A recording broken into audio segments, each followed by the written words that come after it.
What is going on, Bills Mafia, Built in Buffalo fam? Welcome back on another episode of Off the Edge for you guys tonight. It's gonna be a fun one, gonna be an awesome one. We got Scott, we got Izzy. They're both joining me today. We're gonna go through a mock off season after we finish our keep or stay. So it's gonna be a real good one. Gonna see maybe what the Bills off season might look like, certain guys they might go after, who draft wise and in free agency. So gonna be a good one. Off the Edge starts right now.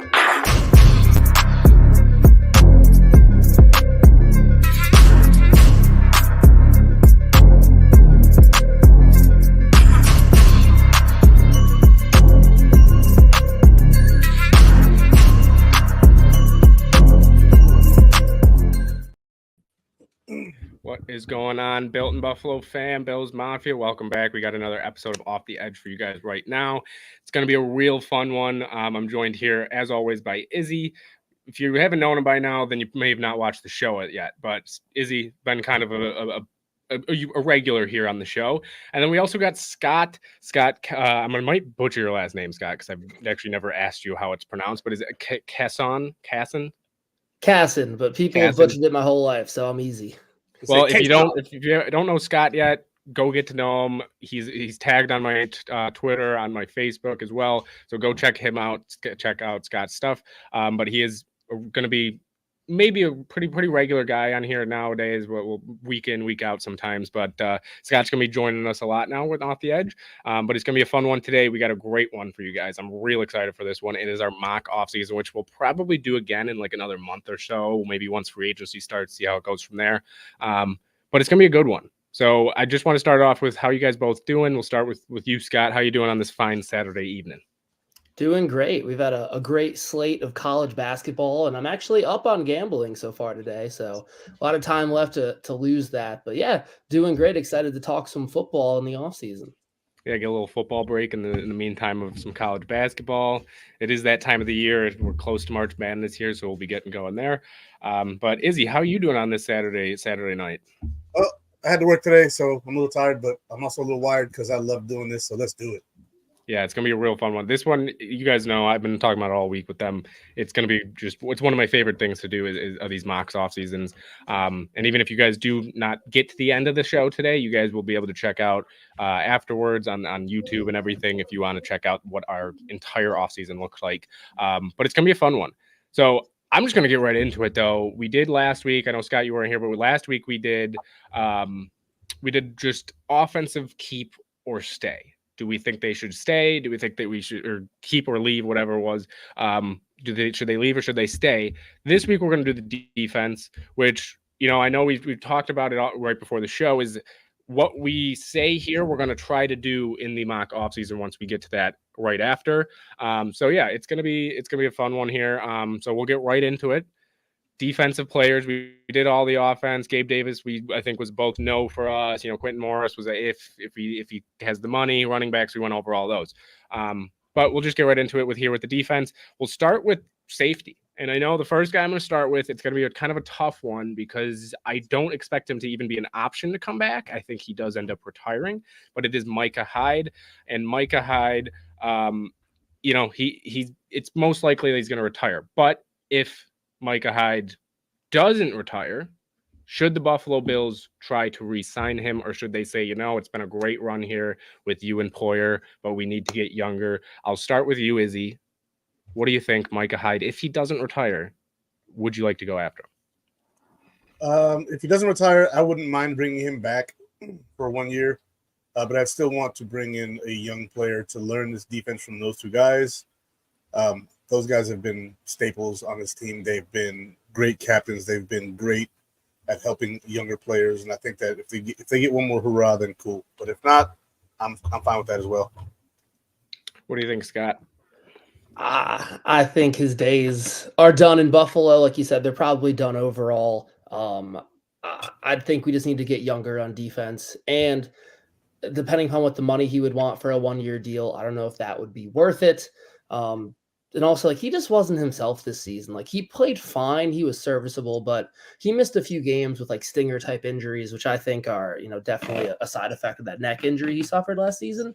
So even if he does come back, is he going to stay healthy? I think we just need to move on, thanks for the memories. Thanks for everything you've done. You helped change the culture, but we got to get younger at that position. Especially with Jordan Poyer being the other safety, and he's not young either. Yeah, no, they're both, in their 30s now. And just to answer your question here, we're talking about Micah Hyde. If he doesn't retire, which we do, I think all expect him to retire. But if he doesn't retire, I'm kind of with Scott here. I would say no. I don't think they should try to, unless it's a real cheap deal. And he's like, hey, I don't even want to start. Just have me as a backup, has me as a guy that, plug and play here and there, which I would be very, very shocked that he would ever do if he does decide to play. But I think you got to, like you guys both said, you got to get younger at the position, because even if you do bring back a Taylor Rapp, right? He's 27, or he's gonna be still aging a little bit. So it's, as much as it hurts to say, his best football is behind him. If he does end up wanting to come back, I guess for a cheap deal, but I'd rather see him up in the sidelines there, or in the coach's booth or something like that, if he does decide to stay with the Buffalo Bills in any form or situation. But he's a tough one. I do think, though, I mean, what do you guys think? I'll start with you, Scott. Do you think he's going to retire? I mean, it's been something that's been speculated. It kind of, his wife put that thing out, but what do you think? I think that he does. It kind of felt like this was his 1 year comeback off the injury, one last ride, see what happens. So yeah, I just think with the way his body's kind of betraying him, serious neck injury, missed a couple games, like I said, with the stingers, which coming off of that. Yeah, I think he hangs it up, or maybe he signs, a 1 year cheap deal somewhere to try and chase a Super Bowl, because he never got one. But also kind of feels like if it's not Buffalo, it's nowhere for him now. So yeah, I think he's probably hanging him up. Yeah, I mean, he's kind of, that video he even posted too, just the vibes from the video that he posted, just kind of, with the slow song, with, it just kind of felt like it was the last ride for him. But like we said, he may come back as a coach, who knows? But Izzy, do you agree? Do you think he's moving on? I think he is. That's the most likely scenario is he retires. Like like you guys said about his wife's thing, I think that him and his wife have had serious talks about his health. And, I've said it on my show, like, being able to hold your grandbabies is something you don't take for granted. Like I said on my show as well, like I'm a disabled veteran, and I'm just glad that I should be able to do that when my grandkids come. When I have them, I want to be able to hold them, and I want to be able to do normal, grandpa, uncle, father stuff. And Micah's got young kids. He's got little kids, so he's got their lives to worry about going forward. So if I'm him and his wife, I say, let's hang him up. If you want to get into coaching, but playing and going out there and putting your neck on the line, literally, it's no longer a thing for you. Yeah, and as Lance said here, based on his wife's letter, which if you haven't read it, be prepared if you do want to go read it. You might tear up a little bit. It's a phenomenal letter from his wife on his wife's Instagram. But yeah, it does seem like he's moving on. But we do have Roy. Roy said it's time to go forward. He's play declined as one would expect. No sense in bringing him back, even if he decides to play another year. And then we also had David saying no to Hyde. He's done. Can't stay healthy, need to get younger and faster. So I think the consensus for Bills Mafia, even though most of Bills Mafia, I don't even know if there's one person I could think of that doesn't, but I think everybody does love Micah Hyde. But at this point, I think most even Bills Mafia is like, dude, worry about your health first. Like that's what it's mostly about, because he's had those neck injuries, he's had injuries throughout his career, and he's had a long career, phenomenal career. But moving on, we do have another safety, which I did mention a little bit. We have Taylor Rapp, who honestly he stepped up in a lot of ways this past season, with Micah Hyde's injury, with just even guys going down left and right. So Taylor Rapp, he's a tough one. He came over from the Rams last year, came on a 1 year deal, might have a little bit of a bigger market now that he played here in Buffalo. He kind of got his footing a little bit towards the end of the season there. Not sure what to expect for his market, really, because I've kind of thought about that too. What is his market? Is he going to get a big one? Is he going to get a small one? I could see it going both ways. So we'll start with Scott this time.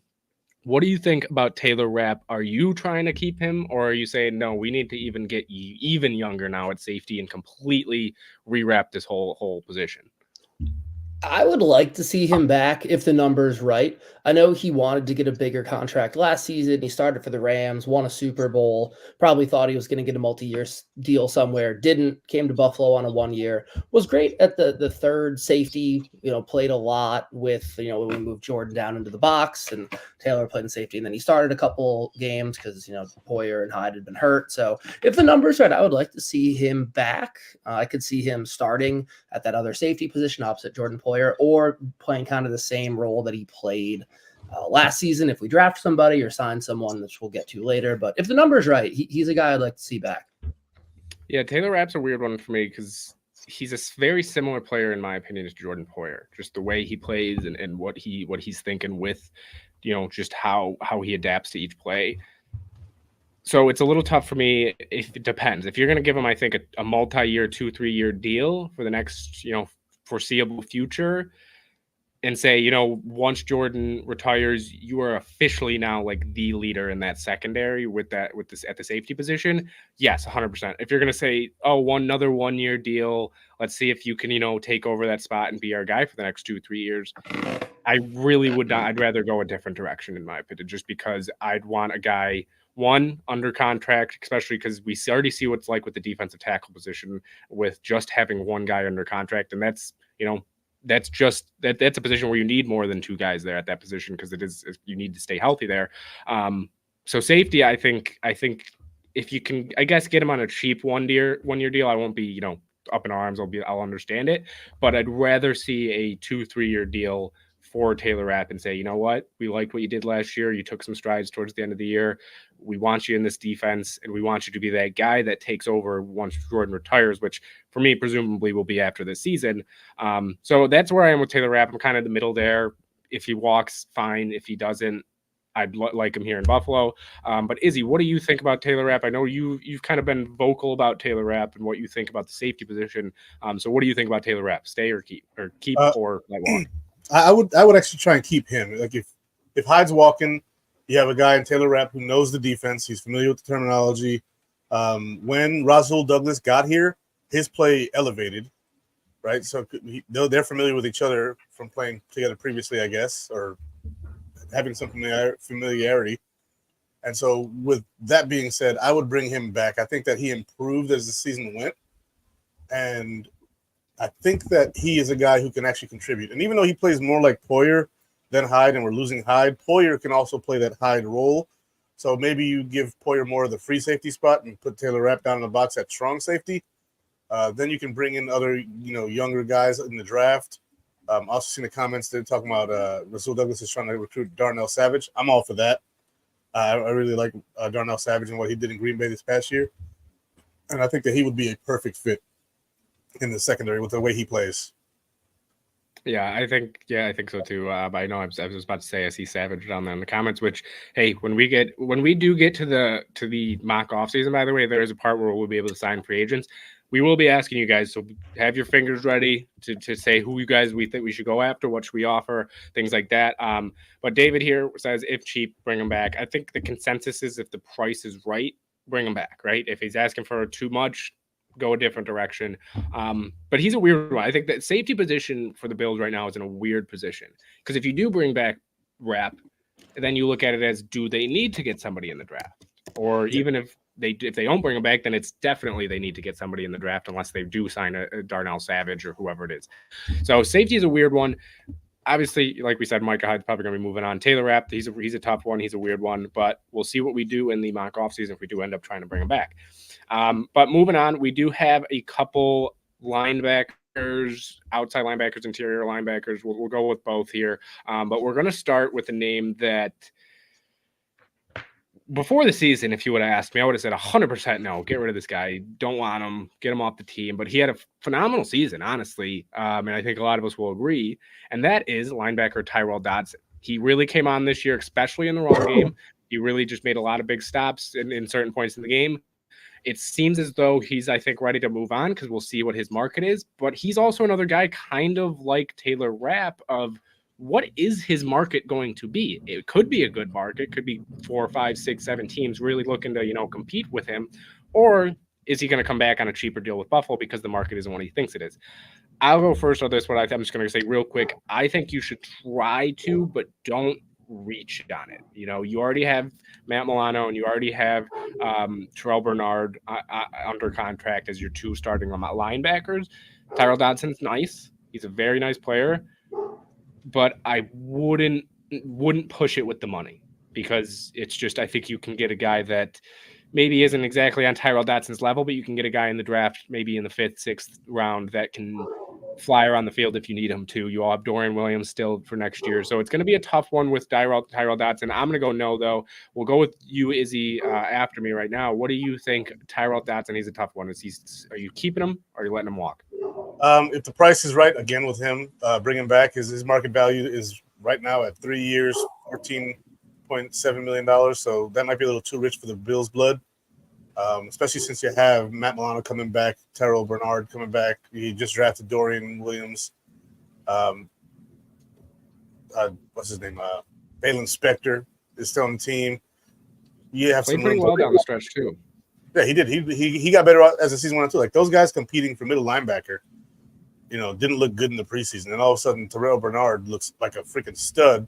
And then Milano gets hurt. You stick Terrell Dodson over there, and all of a sudden he turns into a freaking stud. And both those guys are really highly ranked PFF-wise. Dodson was like the 2nd-ranked linebacker PFF overall throughout the season. Like, it was nuts. It was like Fred Warner and Terrell Dodson. And people were like, who's this Dodson guy? Well, he was only an undrafted free agent that we got out of Texas A&M who wasn't drafted because he got into some trouble, but had like 3rd-round grade on him. And all of a sudden he's producing at the potential that he really showed coming out of college. It's just he was buried on his roster behind Milano and Edmonds.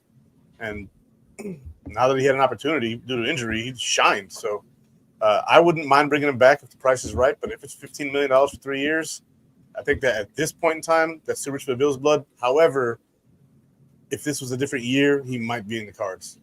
Yeah, and we have John. John brought up his PFF grade. He had 90.3, so he did have a really good one. And Justin, just to answer your question, how he had that grade, he was phenomenal against the run. He really was. I will say PFF obviously take it for how you want to, look into it how you want to. I'm a little back and forth on PFF. I think you can look at their grades and think, yes, they're good.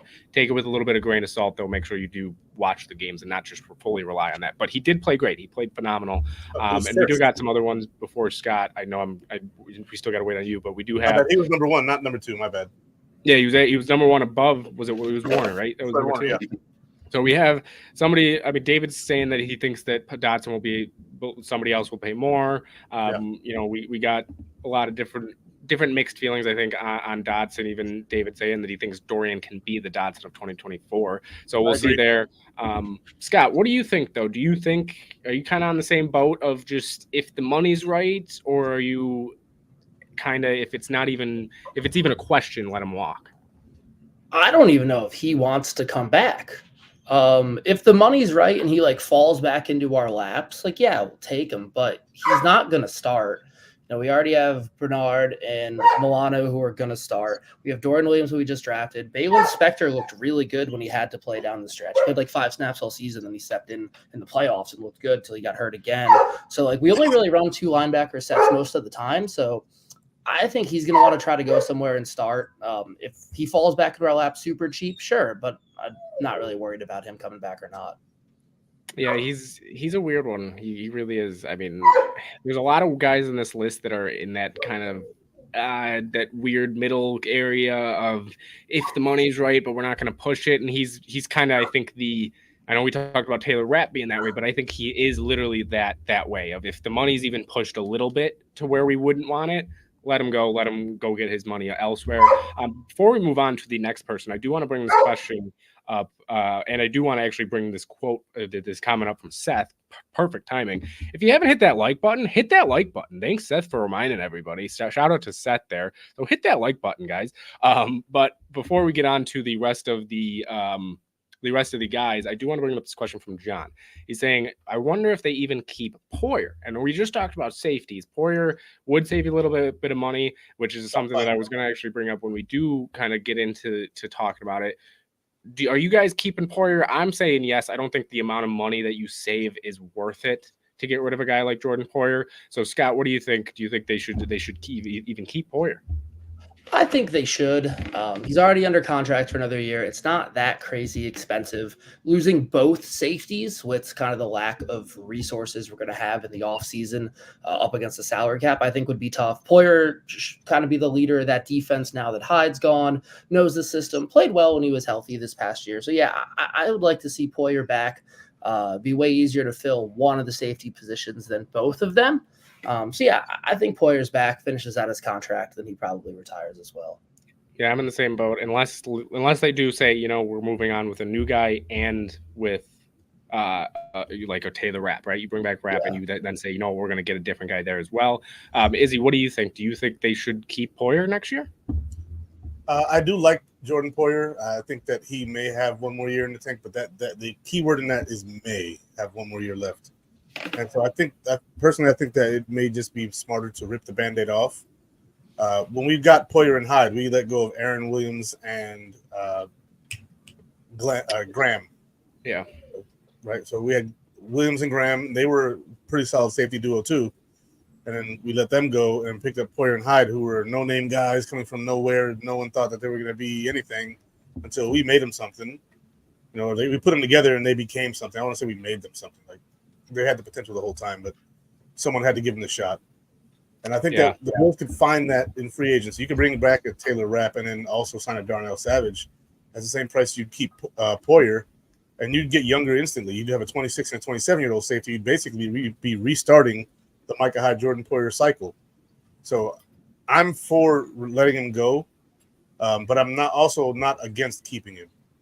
So if you got Rapp to come back and pick up Darnell Savage, and then you were like, all right, Poe, well, we got our guys. Thank you, sir, for your service. Then you move on. But it's I'm a little bit biased with Jordan Poyer, considering he's been my favorite player as well since he even got to Buffalo. I just loved his story as soon as he got here. So I even have his college jersey, his Oregon State college jersey, which I made the horrible mistake of deciding to first ever game I had gotten. It was right before a Bengals game in Buffalo. Mm-hmm. And for those who don't know, Oregon State is all orange. And I just was like, well, I really wanted to wear it. Ended up wearing it. And ended up getting some things yelled at me. And I just kept screaming, it's Poyer, which just got its shit out quick. I'm a bit Poyer biased too, but that's just because he bought me a drink once. Oh, well, shoot. Lucky you, man. Hey, maybe the Bills will have Poyer bias and they'll say, nah, without a question, we're keeping him.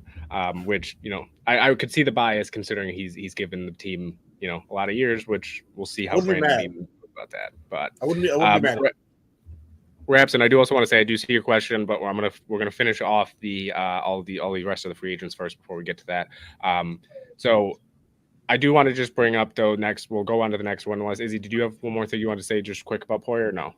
No. I think it's a tough call for the team. But if you can get two safeties at a combined $8 million and save $5 by cutting Poyer, then so be it. Yeah, David does. I do want to bring David's point up here actually before we move on. Poyer's a tough call. He says want younger, quicker players, but if we got two new safeties, there will be a lot of growing pains, which is very true. There, it's not going to be an easy transition. It might take a few games, maybe not the whole year, but it might take 2, 3, 4 games getting in. But we'll see how they go about that. But all right, now moving on though, we do have a couple more linebackers. Next one up, this one I'm going to keep very simple, at least for me. Tyler Matkovich. Let him walk, please. I think he's done great things with the organization in terms of, especially special teams. He's been a guy that's been here for a little bit, but I'm sick of spending a ton of money on strictly special teams guys. And I think you can even get special teams play a little bit better than Tyler Matkovich at this point in Tyler Matkovich's career, just because he's getting older and the special teams was a little bit rough last season. So I'm saying easy, let him walk, Tyler Matkovich. So Izzy, it looks like, I'm going to go with you next because I know that you're this one's an interesting one, it looks like to you. So I like Tyler Matkovich a lot on special teams, and I think that his contributions have been downplayed this year. He's always in position. He's never out of position. He doesn't miss tackles on special teams, really. I think that the unit itself was pretty horrible. I wouldn't pay him $3 million again, or if he comes back on the vet minimum, bring him back. Otherwise, we don't have the resources to spend that much on a special teams guy only. I'm pro releasing Saran Neal as well. So Like that $3 million for just a special teamer who doesn't contribute on defense. Yeah, let him go. You can get other guys to do that. You can draft some guys later in the draft who could take those spots. But I really like him, and if his money is around the $1 million mark, I'm all for bringing him back. Yeah, we got David saying real quick before we get to Scott. You got tired of playing special teamers.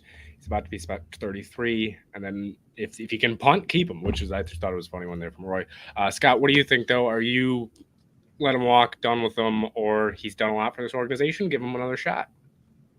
Kind of indifferent. Like if he comes back, great. Like he's really helpful on special teamers. Like it's a hot topic this week. Matthew Slater retired from the Patriots. He's a career special teamer, and he won a lot of Super Bowls. So good teams pay guys to just pay special teams. Like it really is the third phase. As someone who's played a decent amount of special teams in his life, it matters. So if he comes back, great. Like he's a good special teamer. Again, have to be really cheap though. But if he leaves, like there are other guys who can do what he does. So if he comes back, great. If not, it's okay either way. Yeah, well, he's another one that's kind of, I guess, in the middle there if the price is right. But I'm ready to move on, get a little bit younger, even on special teams. But the last linebacker we have, which I put air quotes on linebacker, because if you think about this player, you wouldn't think linebacker, but he is a outside linebacker, edge rusher, and that man is Leonard Floyd. So what do we think about Leonard Floyd? I'll go again real quick. I'm just going to say I think if the money's right, but I think he's going to ask for a lot, so I'm going to say let him walk if he's even remotely expensive. So Scott, what do you think with Leonard Floyd?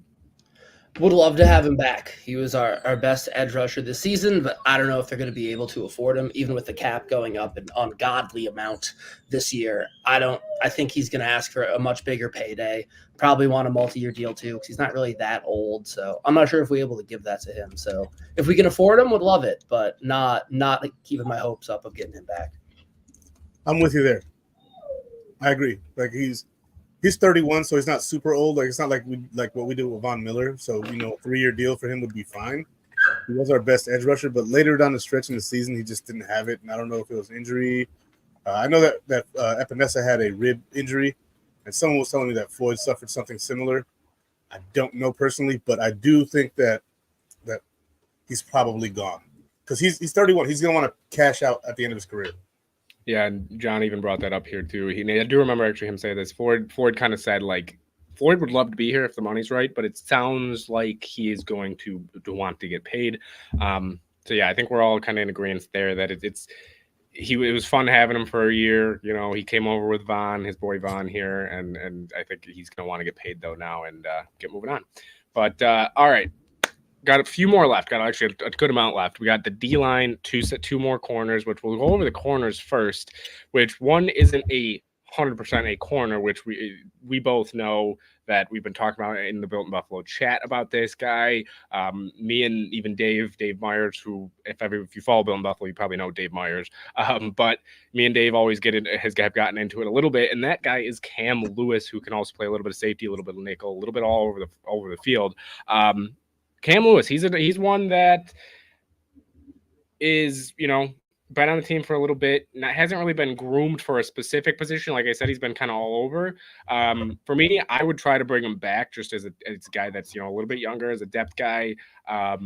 As we talked about in the group chat, I hope to God that he's not the plan at safety to be a starting safety. But I think Cam Lewis, you at least try to bring him back. I don't think he'll be too cheap or too expensive, because if it does get expensive at all, then I'm going to say let him walk. But I think he'll be back on a pretty cheap deal. So, Izzy, what do you think? Cam Lewis, keeping him, letting him walk? If the money's right, I keep him. I think the money should be fairly inexpensive. I think he's gotten better as he's gone on with the safety transition. The first year he played safety at that offseason, I was like, never do I ever want to see Cam Lewis play safety ever again, like ever. That first year was atrocious at safety. He was better at outside corner than he was at safety at that point in time. People point to the Justin Jefferson play, and I go, it's Cam Lewis on Justin Jefferson. Like, I don't know what you expected. He should have batted the ball away, and that would have been an amazing play, and he would have got so much praise. Like, no one knows of from the University of Buffalo playing for Buffalo, batted down a Justin Jefferson pass, and that would have made his career take off from that point. But he was a young player trying to be a Superman, and it happens. But I think that he's got skills and he can actually play. And he reminds me a lot of Micah Hyde and how the Green Bay Packers used him. And so he may not be as good as Micah Hyde actually, but just the way we use him is very Green Bay Micah Hyde-ish. So he also, John Robert beat me to it in the comments. He plays special teams too. So yeah, that's another special teamer that you can bring back who can actually contribute on defense. Like, he's not just a special teamer. He's a guy who you can say, well, Taron Johnson got hurt. We're okay. Like, Taron's great. This guy's okay. If you put Saran Neal in there, you're not okay. Yeah. I'm seeing a little mixed comments here. I'm seeing that some people say, let him go. You can get better. Let's not pay him. I'm seeing, yes, shouldn't call it. Like, I'm seeing a little bit of mixed emotions here. Scott, where do you stand on it? Are you letting him walk? Or are you trying to keep him? I would like to see him back. Like Izzy was saying, he can basically play every position in the secondary, not necessarily at a high level, but at a serviceable level. And he plays special teams. He knows his role. He knows the defense. He's been here his whole career.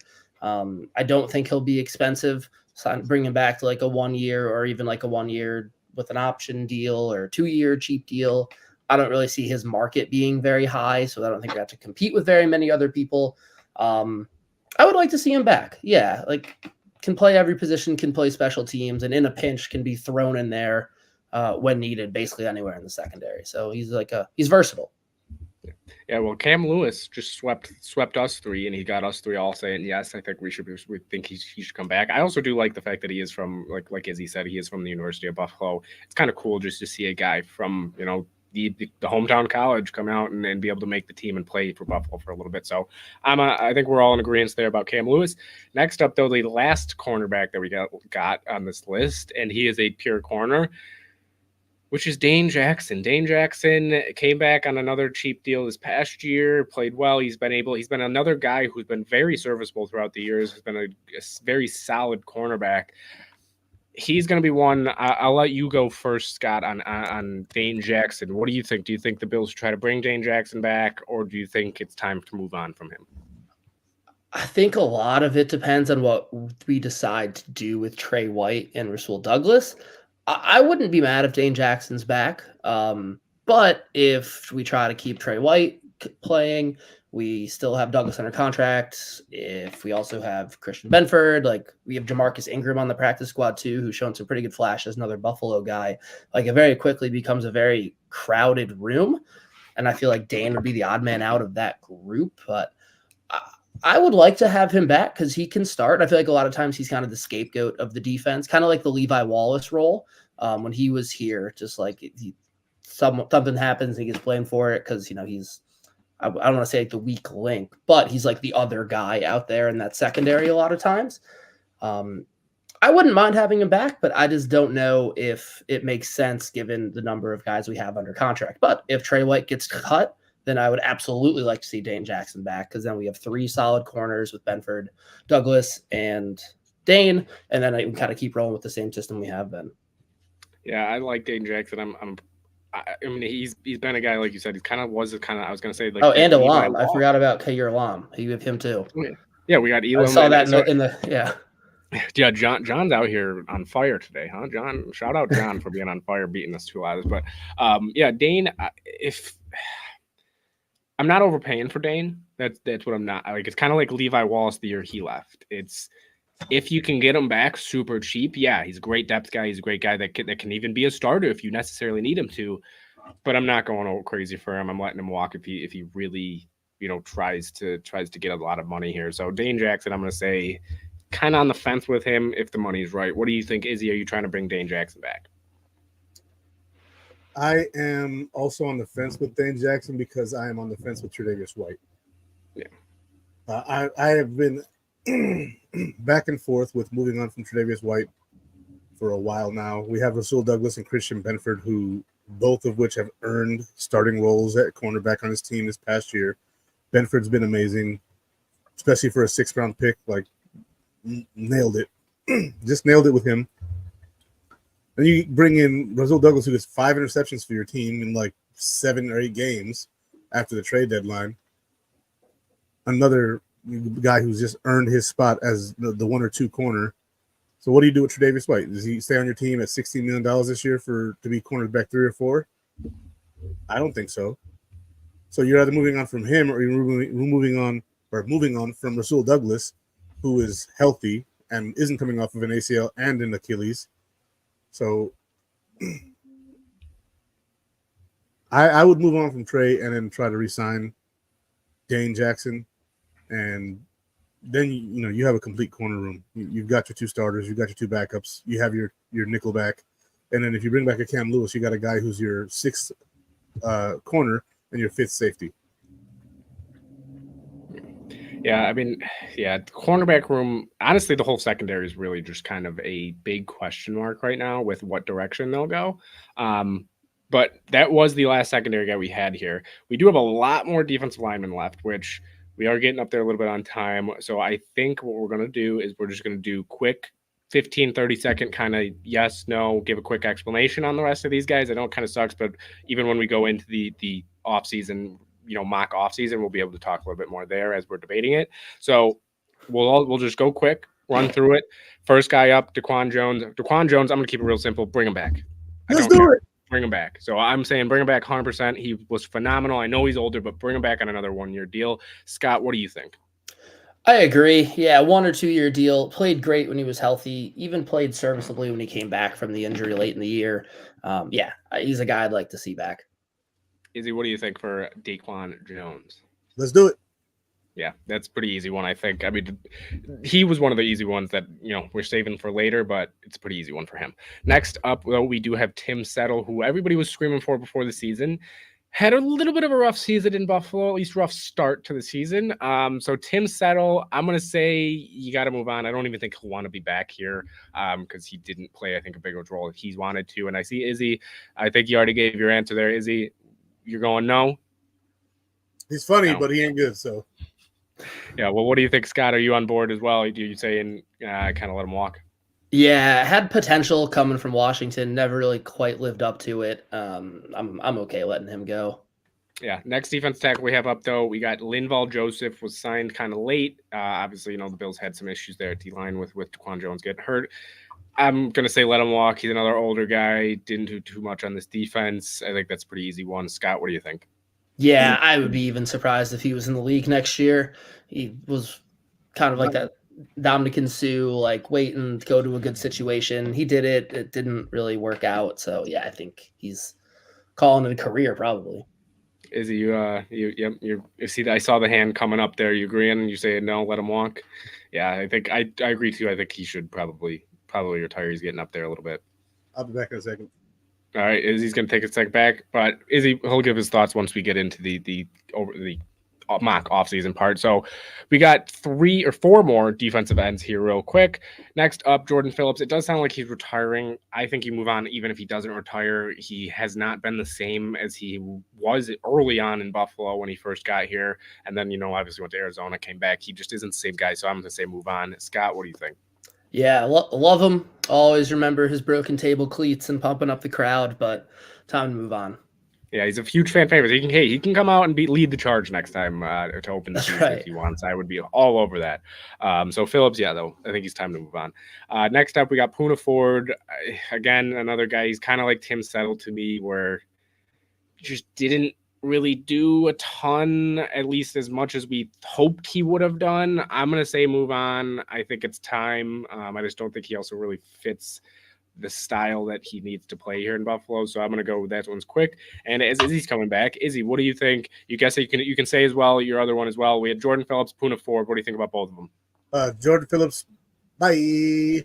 Poona Ford, I'd actually like to bring Poona Ford back. I think that when he did play, he played fairly well, and he got better later on in the year when we had to play him when we had the injuries. So I'd like Poona Ford back. All right, Scott, what do you think? Or, sorry, Izzy, were you done? No. So, Okay. I see in the comments, I doubt he'd come back, but I would like to see him back. I think that we didn't use him to his full ability, and I think that just like Daquan Jones got better from year 1 to year 2, so would Poona. That's it. All right, yeah. Well, what do you think, Scott? Are you agree? Are you kind of who are you going with? Are you saying with Izzy, kind of try to let him stay, or are you with me here on It's time to move on. Guys are making me choose, like picking my favorite kid. Kind of indifferent. Like he didn't really get that much burn, and when he did, like he showed some flashes. But there's probably a reason why he was the inactive D tackle most weeks. I'm all right letting him walk, but if he comes back on a cheap deal, like I wouldn't be mad at it. So kind of take him or leave him. Well, we got 2 left. One of them I'm actually going to wait until we're in the mock offseason simulator, which is AJ Epinesa. We're not going to say his yet because we'll decide in there. The last one, though, that we have here is Shaq Lawson. I'm going to go yes. I love what he does against the run, at least. I think he's a guy that can really just be a good rotational guy, step up if somebody gets injured. I think you try to bring Shaq back. I think he loves it here in Buffalo as well. So, Scott, what do you think? Are you trying to bring Shaq back? I'd be okay with it. I'm not like super excited about him either way. Like he's great in the run. Shaq's some moments in the pass game, but he's getting up there in age too. This is coming off, I think, off the top of my head, what, the 8th year, 9th year, something like that. If he's back on his cheap, I love Buffalo deal like he has for the past 2 years, I'm fine with it. But I'm also okay if he's not back. All right. Well, what do you think? Izzy, are you bringing him back? I saw you shaking your head when I was talking about the run game a little bit. Are you full on board with him coming back? I'm absolutely 100% on board with Shaq Lawson coming back. I do like still Shaq Lawson. He is one hell of a 4th or 5th defensive end. He is one waste of a first-round pick. So that's what I said with Shaq, and I know a lot of people still hold on to that. He was a first-round pick. Well, we cut him. He went somewhere else. He went to 3 somewhere else's. Didn't work out there. Came back here and then played like he did before he left, which is a suitable, pass rusher, but a very excellent setter of the edge in the run game. And so if it's a running down and you have a Shaq Lawson on the team, you'll be thankful to have him. I think we should bring him back. Yeah, well, that's going to do it for at least that part of it. We are going to now get into and I'm going to bring it up here in a second. Let me just switch our little banner here. We're going to get into our mock draft, which if you don't know this site, by the way, I don't hope that's actually pretty good. I might actually, real quick, I'm going to bring that back here, share this, just so it's easier for everybody to see there. There it is. All right. So we got a little mock off season here. Now, if you don't know this website, it's called Fanspeak. They do, I believe, work with over the cap, which is just another site where if you ever need to look at what they, what the Bills need to do money-wise, who needs to do what, that they partnered with them. Obviously, the money, if you can see up here in the top right for cap space remaining, is not 100% correct, but neither are these restructures. They're not going to be restructured for as much or as little, whatever. We do have a few rules that we're going to have. We're going to say 5 free agents at the most that we're going to be able to re-sign at the most. If we go less, that's fine. If we go more, that's fine as well. Or that's not fine. I'm sorry. If we go more. So 5 or less, that's what we're going to do it with. And then we're going to kind of keep, I think, with the money being wrong, we're going to try to keep it around 15 to 20 million on that cap remaining, just to kind of make it a little bit more realistic. Obviously, it's not going to be perfect. This is obviously a simulator here. So it's not going to be perfect, but we're going to try our best to see what the Bills possibly can do in this offseason. So as we go on, we'll see you guys' comments. If you guys do have any thoughts on re-signing players, restructuring, cutting guys, so we'll go one thing each. And John, I was going to say before we get into this, John's asking, who do they think will they draft in first? And then I also saw this question from Raspin here saying, should they prioritize receiver in round 1? After this, we will be doing a mock draft as well. So we will get into that. We'll talk our thoughts there. But this one, it's going to be a good one. I'm real excited for this one.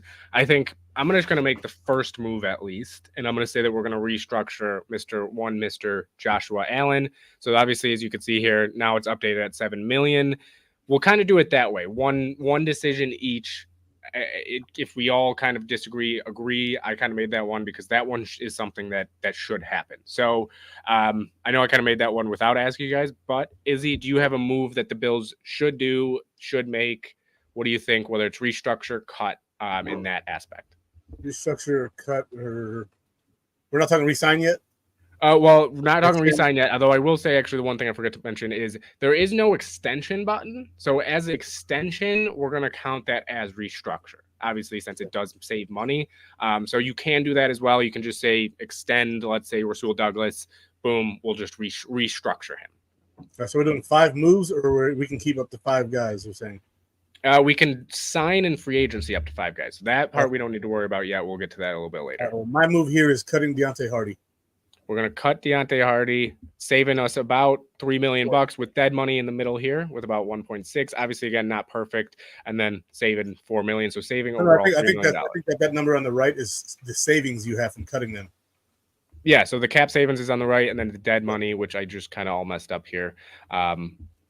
All got messed up here, but all right. So yeah, so the savings is on the right.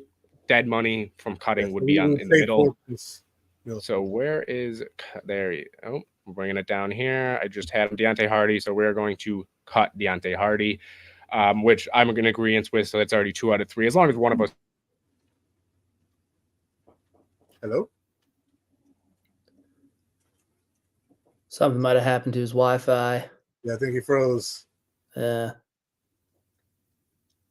Ben! Come back. Oh, am I in? Yes, yep, he's you're back. All right, sorry about that. I don't know what just happened. I was like, something just happened. But as I was saying, Scott, what do you think? What's our next move? Cut Diggs. I'm kidding. Trade Diggs. No, trade. Yeah. No, I would say first extend Rasul Douglas. Okay, either if it's a restructure. Yeah, restructure and extend, but here it's a restructure. So we're going to restructure. So. Where is this man here? He's about $9 million. There he is. Rasul Douglas. We're going to restructure or just extend. I agree with that one as well, as the comments I see also are agreeing. The other one I'm going to do, I'm back and forth. I was going to restructure Diggs. I'm going to wait on it now just to see where our number's at. I'm going to cut Nyheim Hines. Do we have one other guy or both of us? We have one other in agreement there. We're going to cut Nyheim Hines, save us about $4 million there. So Nyheim Hines is gone. So next up, Izzy, you got another move for us on this page?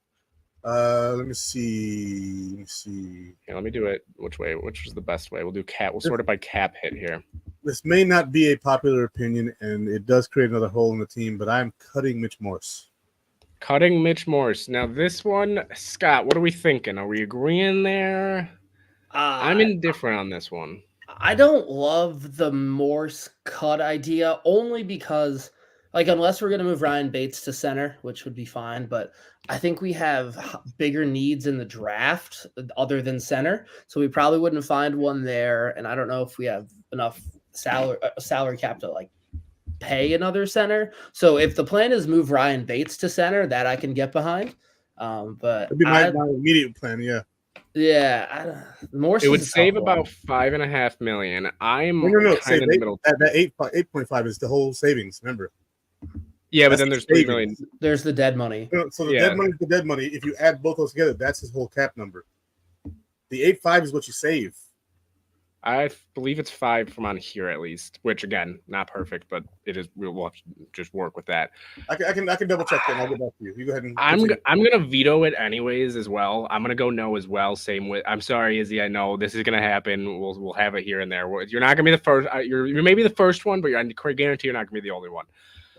I'm gonna say no just because I think he's been valuable. We finally got the 5 offensive linemen last year. Why create another hole? So I'm going to go with no. Although I will say, if they do make that move, I'm all for it. I see why they would do it, save you some money. So I'm going to go. I confirm it is $8.47 million savings. Okay, then maybe I'm just reading. Yeah, maybe this is a little bit messed up here. But like I said, not going to be perfect here. All right. Next up, though, Izzy, we'll go to you after against Scott. So we'll go Scott here. Scott, what are we thinking? I know we're seeing, a couple different things with, I'm seeing Dawkins restructure. I'm saying not restructure Diggs or Miller. I'm seeing, a couple different things here all over the place. What is your next move that you think we might make? I wouldn't be shocked if they extend Taron Johnson. I agree with that one as well, actually. I think Teron does get extended. He just became an all-pro on the second team. Izzy, are you in agreement on that one with extending Teron Johnson? I'm extending him. Yeah, absolutely. All right, so Teron Johnson, we're going to restructure again. We're just going to extend him. So right now, with these moves, in the league, yeah, we are at $24 million right now with all of these moves so far. Again, we're going to try to stay around maybe a little bit lower than 15, but around that 15 million mark to keep it. So we do still have to make a few more moves to get a little bit more money, in my opinion. Izzy, what do you think should be the next move the Buffalo Bills make? Extend Deion Dawkins. Extend Deion Dawkins. I am also for that as well. He's been a great part of this offensive line. Scott, I see you shaking your head. So we will extend or restructure Deion Dawkins, which now brings us up to 33 million, which that was about $8 million for that moved it. Again, we're going to take it with a grain of salt there. But my next one that I'm going to suggest, I'm going to say to restructure Stephon Diggs. I know he took a little bit of a step back, but I think he's still wide receiver number one. I think his contract's still fine for how many years he has left. Let Brandon Beane come out and say Stephon Diggs is going nowhere until his contract's up. Make it known. Stop all the rumors. Make it so that I know it's not possible right now, but make it so it's not even close to being possible. I'm saying restructure Stephon Diggs. What do you guys think? Yeah, his new 4-year deal starts this offseason. Convert some of that money, or next season, convert some of that money into a signing bonus, save up quite a bit of money. Yeah, I think extending him makes a lot of sense. Is he in agreement there? Yeah, I'm trying to figure out what he meant by next level. He means like this coming league year. Yeah. Like this, yeah. This coming league year is the first year of his is the new deal. Yeah. So yeah, I'm for restructuring him. He's not going anywhere. Like he's not. After this year, he'll be 31, 32. It's here. No, we're not going to trade him for a big, first round pick or second round pick. It'll be a 5th round pick or something like that. He's here. We can cut him after 2024, I think, or 2025. So, yeah, I agree too. I think lock him up here. Let him make it known that not this year, not next year. He's not going anywhere. So Stephon Diggs restructured. Now, Scott, got a tough one here. You can either suggest that we keep going and you make another move, or do you suggest we move on? What do you think? Only other thing I really think of is restructuring Vaughn. Just convert some of that salary into a signing bonus. Does that change? I don't think that changes when we could cut him, does it? Like if we just convert. It does. So it'll kick back whatever we restructured him for. It's going to spread it amongst those years. Next year is his out. Yeah, I know that. But I wasn't sure if we just converted some of that base into a signing bonus, if that affected that at all. It will a little bit, probably about $2.5 million more next year. So, I mean, why not? Yeah, that's not a bad idea. So are we doing it? I would say no. I would. Yeah, say if we don't have to, then yeah, I lean towards no as well. I think that's the majority of the restructure candidates we've already hit on. 1 second. Let me see how much we would save restructuring him. So if we restructure him, we save $12 million. He has 3 more years added to the end of after this year, right? Because this is his 3rd year of the $6 million deal. So that would add $4 million per year the next few years. Yeah, I'm a no. Never mind, I'm a no. Yeah, I'm gonna go no on that one. And I do see this comment here. I'm just gonna bring up restructure Josh. We did restructure Josh. He was actually the one that I kind of just made the executive decision on that. He's gonna get restructured every year for the rest of his life. Yes. Yeah. Well, yeah. The only other move though. Yeah. The only other move I do have, which Izzy, as soon as I say it, you're gonna be like, well, yeah, we need to do that. I'm gonna cut Saran Neal and save us $2 million. I said that already, yeah. Scott, are you in agreement with that one? Yeah, that's fine. Looking through this, anybody else got another idea for extend, restructure, or cut? The only other one I would say maybe to cut would be, I just had him in front of me. Where is he? I just had him. But if you guys have anything wrong, Tommy Doyle, is that who you're thinking? Bye. Tommy Doyle, bye. Tommy Doyle, there he is. So Tommy Doyle, we're in agreement there. Save us about $1 million there. I like how it says he's a tight end, though. He did catch that touchdown once.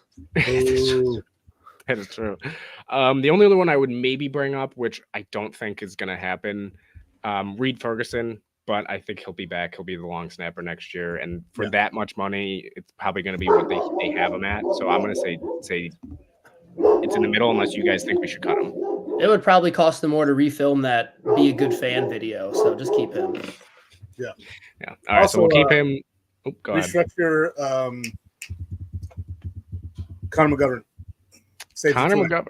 Safety You want to 20. restructure Connor McGovern? All right, so we'll restructure Connor McGovern. Scott, you in agreement with that one? That one I'm fine with either way. I don't think he's going to be here for the next 3 years anyways. Yeah. I think he is. And we do have a comment actually up here. John, I'm going to bring this up because I think this is an interesting one. We have a restructured Dawson Knox. The reason I would say no on this is because if after this year, you could potentially have an out then and then move on from him and save even more money. And I'm seeing you guys shake your head as well. Are we all in agreement there with that one? I get the thought of why John would say that. I 100% get that.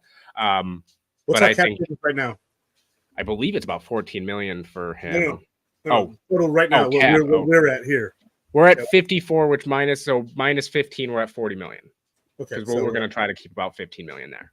So we're minus. So we're doing good right now. We don't need to do any more moves at this point, I think. Yeah. The only other ones I would say maybe Trey White. Do we keep and cutting him? But in this, I would say we're good. Just at least keep him, and then maybe after June 1st, if trade him or cut him. And then the only other one we did talk about, Jordan Poyer. Jordan Poyer is a real interesting one. Do we move on from Jordan Poyer? At this point, no. No, I don't think so either. Yeah, I think we got enough money to move on. So we're going to move on here. We're going to be done with that. The next stage, though, is one of my favorites, which we can see here, restructured. You guys can go back and pause the screen if you want, but there's way too many. Alvin Kamara, blah, blah, blah. Everybody restructured on every team. Next up, though, we have the re-sign phase. So re-sign, which is everybody that's a free agent. We'll go through each guy. We'll say yes or no. Kyle Allen, I'm going to go with no. I think we move on from him. Damian Harris, I think we move on from him. I like Damian Harris. I think I'd bring him back. How much do you think we should offer as I just did this? The same money he got this past year. How much was so? It's like 1.2 million, something like that. 1.2 for a year. How much guaranteed? We doing? I would say about 40. I'd say it's like 250,000. 250,000. So that is about 20. We'll go 25. Percentage wise, it's kind of tough to see. But offered, is he going to accept it? I don't think he accepted it. All right, All right, Damian Harris says no. He's gone. And Roy, the available cap space is, if you ever need it, it's up here. We got 54, but always minus 15 of what we're doing, just because we're going to try to make it a little bit more realistic than it would be. Latavius Murray, I'm saying, see ya. Have a good one. Honestly, should retire, and if I'm him. Next up, Trent Sherfield. What are we thinking? No. Yep, bye. All right, Gabe Davis. That's a tough one. Gabe Davis. Are we saying bye, Scott? Yeah, I think he's going to get in the paid. Open market. We'll change our mind. Yeah, I think I would rather us draft somebody in the first round and even the second round. Yeah. All right, so Gabe Davis, we're gonna move on. David Edwards. I would like to try to bring him back. Mm-hmm. We can use another guard. You know, we have our starters. Good swing guard there. Bates is good center and guard. What are you going per year with him? I was thinking about 2. I was thinking more like 2 million. 2.25, yeah, 2.25. That'd be fine. 2.25. Go 2.25. I was thinking for 2 years. Get him on 2 years. Get a backup for the next 2 years. But give it about a 40% guarantee where if you need to, you can potentially get out of it next year if you absolutely need to. Yeah. So we'll offer him this. And he rejected. So this is what it says, by the way. Even I don't know why I didn't do it for Damian Harris. So do we want to try to offer more money? No. No? Yeah. No. Yeah, I'm good with that. All right. Next up, we got Leonard Floyd. I say if we do try to re-sign him, we wait till free agency. That's just me. So what do you guys think? I agree. Yeah, he's good. I think he's good as gone. Next one up is AJ Epinesa. Are we all? I'm trying to re-sign him here. What do we think? I think we should try. Yeah. All right. I was thinking about a 3 or 4 year deal. What do you guys think year wise? 4 we got. Scott, what do you think? Yeah, 3 or 4. He'll probably be more inclined to accept 4. He's still young. 4 years, $7 million per guarantee. 50%. So you have a 2 year out. Yep, you have a 2 year out. All right, so we'll go 50% $28 million, 4 years. Are we ready for the moment of truth? Let's do it. Let's see it. He accepted it. So he is on the Buffalo Bills for next season. We have AJ Epinesa coming back. Next up, we got Shaq Lawson. We did talk about trying to bring him back. Are we trying to do here? Yeah. Sure. We'll do it. I think the most I'd go is 2.5, 3. 3 is the most I'd go, but 175. 175. So we'll go 175. 1 year. Do we want to give 50% guaranteed as a little more enticement to say, all right, you're going to be on this team most likely? Yeah. All right, so we'll Yeah, see I don't see here. him getting cut. So in this simulation, All the Shaq things we've Lawson's done for saying you. actually not. You guys can say yes, no on this, but I think we should try to give him $2 million. Go, give him $2 million. Give him a 2-year deal. 2-year deal. 2-year deal for $2 million a year. Yep. 50% guaranteed. All right, here we go. Let's see. I like him enough to do that. I didn't see it. And so it didn't pop up, but he did accept it. So Shaq Lawson's back. Another defensive lineman, Daquan Jones. Are we going Daquan Jones? I think we were all in agreement there. Yeah. Now, this one's a weird one. What are we trying to offer? I was thinking about 7.2 per year. I'd say, 7.2 is fine. 2 years. Yeah, I was thinking 2 years. That's 7 to 8 range. Guaranteed so 50. We'll go 7.5 for 2 years. I'm seeing 10 million for 2 years. And Bills Mock Pods, are you talking about 10 years per year, 10 mil per year for 2 years? Or are you talking about 10 mil total for 2 years? I would love it 10 years for 10 mil for both years combined, but we'll go with 7.5 right now. What are we thinking guarantee? Are we going 50? Are we going lower because he's older? What are we thinking? 7.5 is what I think. We're not doing it. Yeah, I think 50 makes sense. Guarantee the first year. See how he goes. See how he comes back from his injury. His market value is $6.8 million right now, so 7 is being generous, I think. And Daquan Jones did accept that offer. He's back for the next at least year, but does have 2 years on his deal. Tim Settle, we said no. Jordan Phillips, we said no. Dane Jackson, if we need a corner in free agency late, we can try it, whatever. But I'm moving on. Micah Hyde, we said move on. Taylor Rapp, this one was if the money's right. Are we trying it here? Yeah, let's try it. Worst comes to worst, we still can bring somebody else in, and he could be a depth guy. So I'd go $4 million, 4 years. 4 years, I would say 3. I wouldn't go 4 necessarily. Okay, 3 is fine. Yeah, $12 million, 3 years total. Guarantee half of it or guarantee 30%. I would go half. I'd go 50 or less on guarantee. What are you thinking, Scott? You think this looks pretty good? 4 years, 3 years, or 3 years, 4 mil? I think so. We want him to be that next starter. Is he accepting that? And he does also accept that. So we have him back right now with these 4 moves so far made. We have our 38 million minus the 15, so we're at about 23 million. And we have Levi asking why would we give him so many years? For me, it would be 3. I would hesitate on 4 just because he is already a little bit older, but he isn't too old. He's in that 27-year-old range. Yeah. 3 years, then he's just hitting his 30s or 31, and then you can make the decision if you're going to move on. So that's the reason why I would think so many years. I mean, do you guys depends how they view him. Like, do they view him as Hyde's replacement, the next starter, or do they view him as just like a stopgap like he was this year? Yeah. And that would still make it something you can get out of year 1 or year 2. So you give him 4 years, 50%. Like, you have to account for how Brendan structures his contracts. Yeah. There's always an out in the middle of every contract. Tre'Davious White has an out in his contract. Deion Dawkins had an out in his contract. Everybody does except Josh Allen. Yeah. So that's why I think giving him a few years, because I also don't think Taylor Rapp. I think he'll want a longer contract at this point in his career. Right? He's 27. He's going to want that little bit longer. Next up, though, we got Tommy Doyle. We cut, so we're not going to cut all those guys. We cut all these guys. 3 of these guys. The only guy I would maybe try to bring back is Naheem Hines, but I'd give him maybe like $1 million.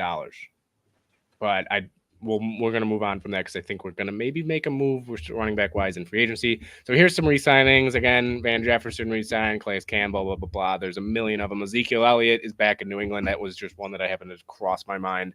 So Zeke Elliott will not be a free agent in this. But now we're getting into the fun part. Who are we going to sign? So I know this says 38 million.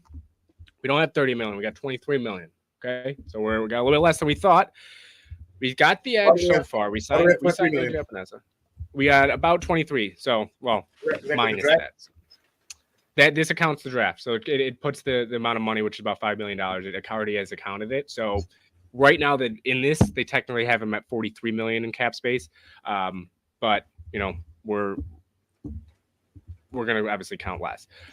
We do have a comment though, which I'll bring up here. And you guys, if you guys do have any free agents, if you want us to look at any position, we can look at them.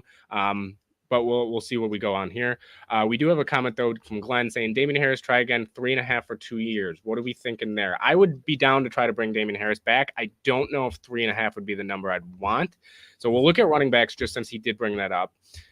Obviously, you got the Josh Jacobs, Saquon Barkley, which everybody I know, so Saquon Barkley, Derrick Henry, they got to come to Buffalo. I'm going to stay away from those guys. And are you guys just kind of in agreement there with that? We don't need a big name here.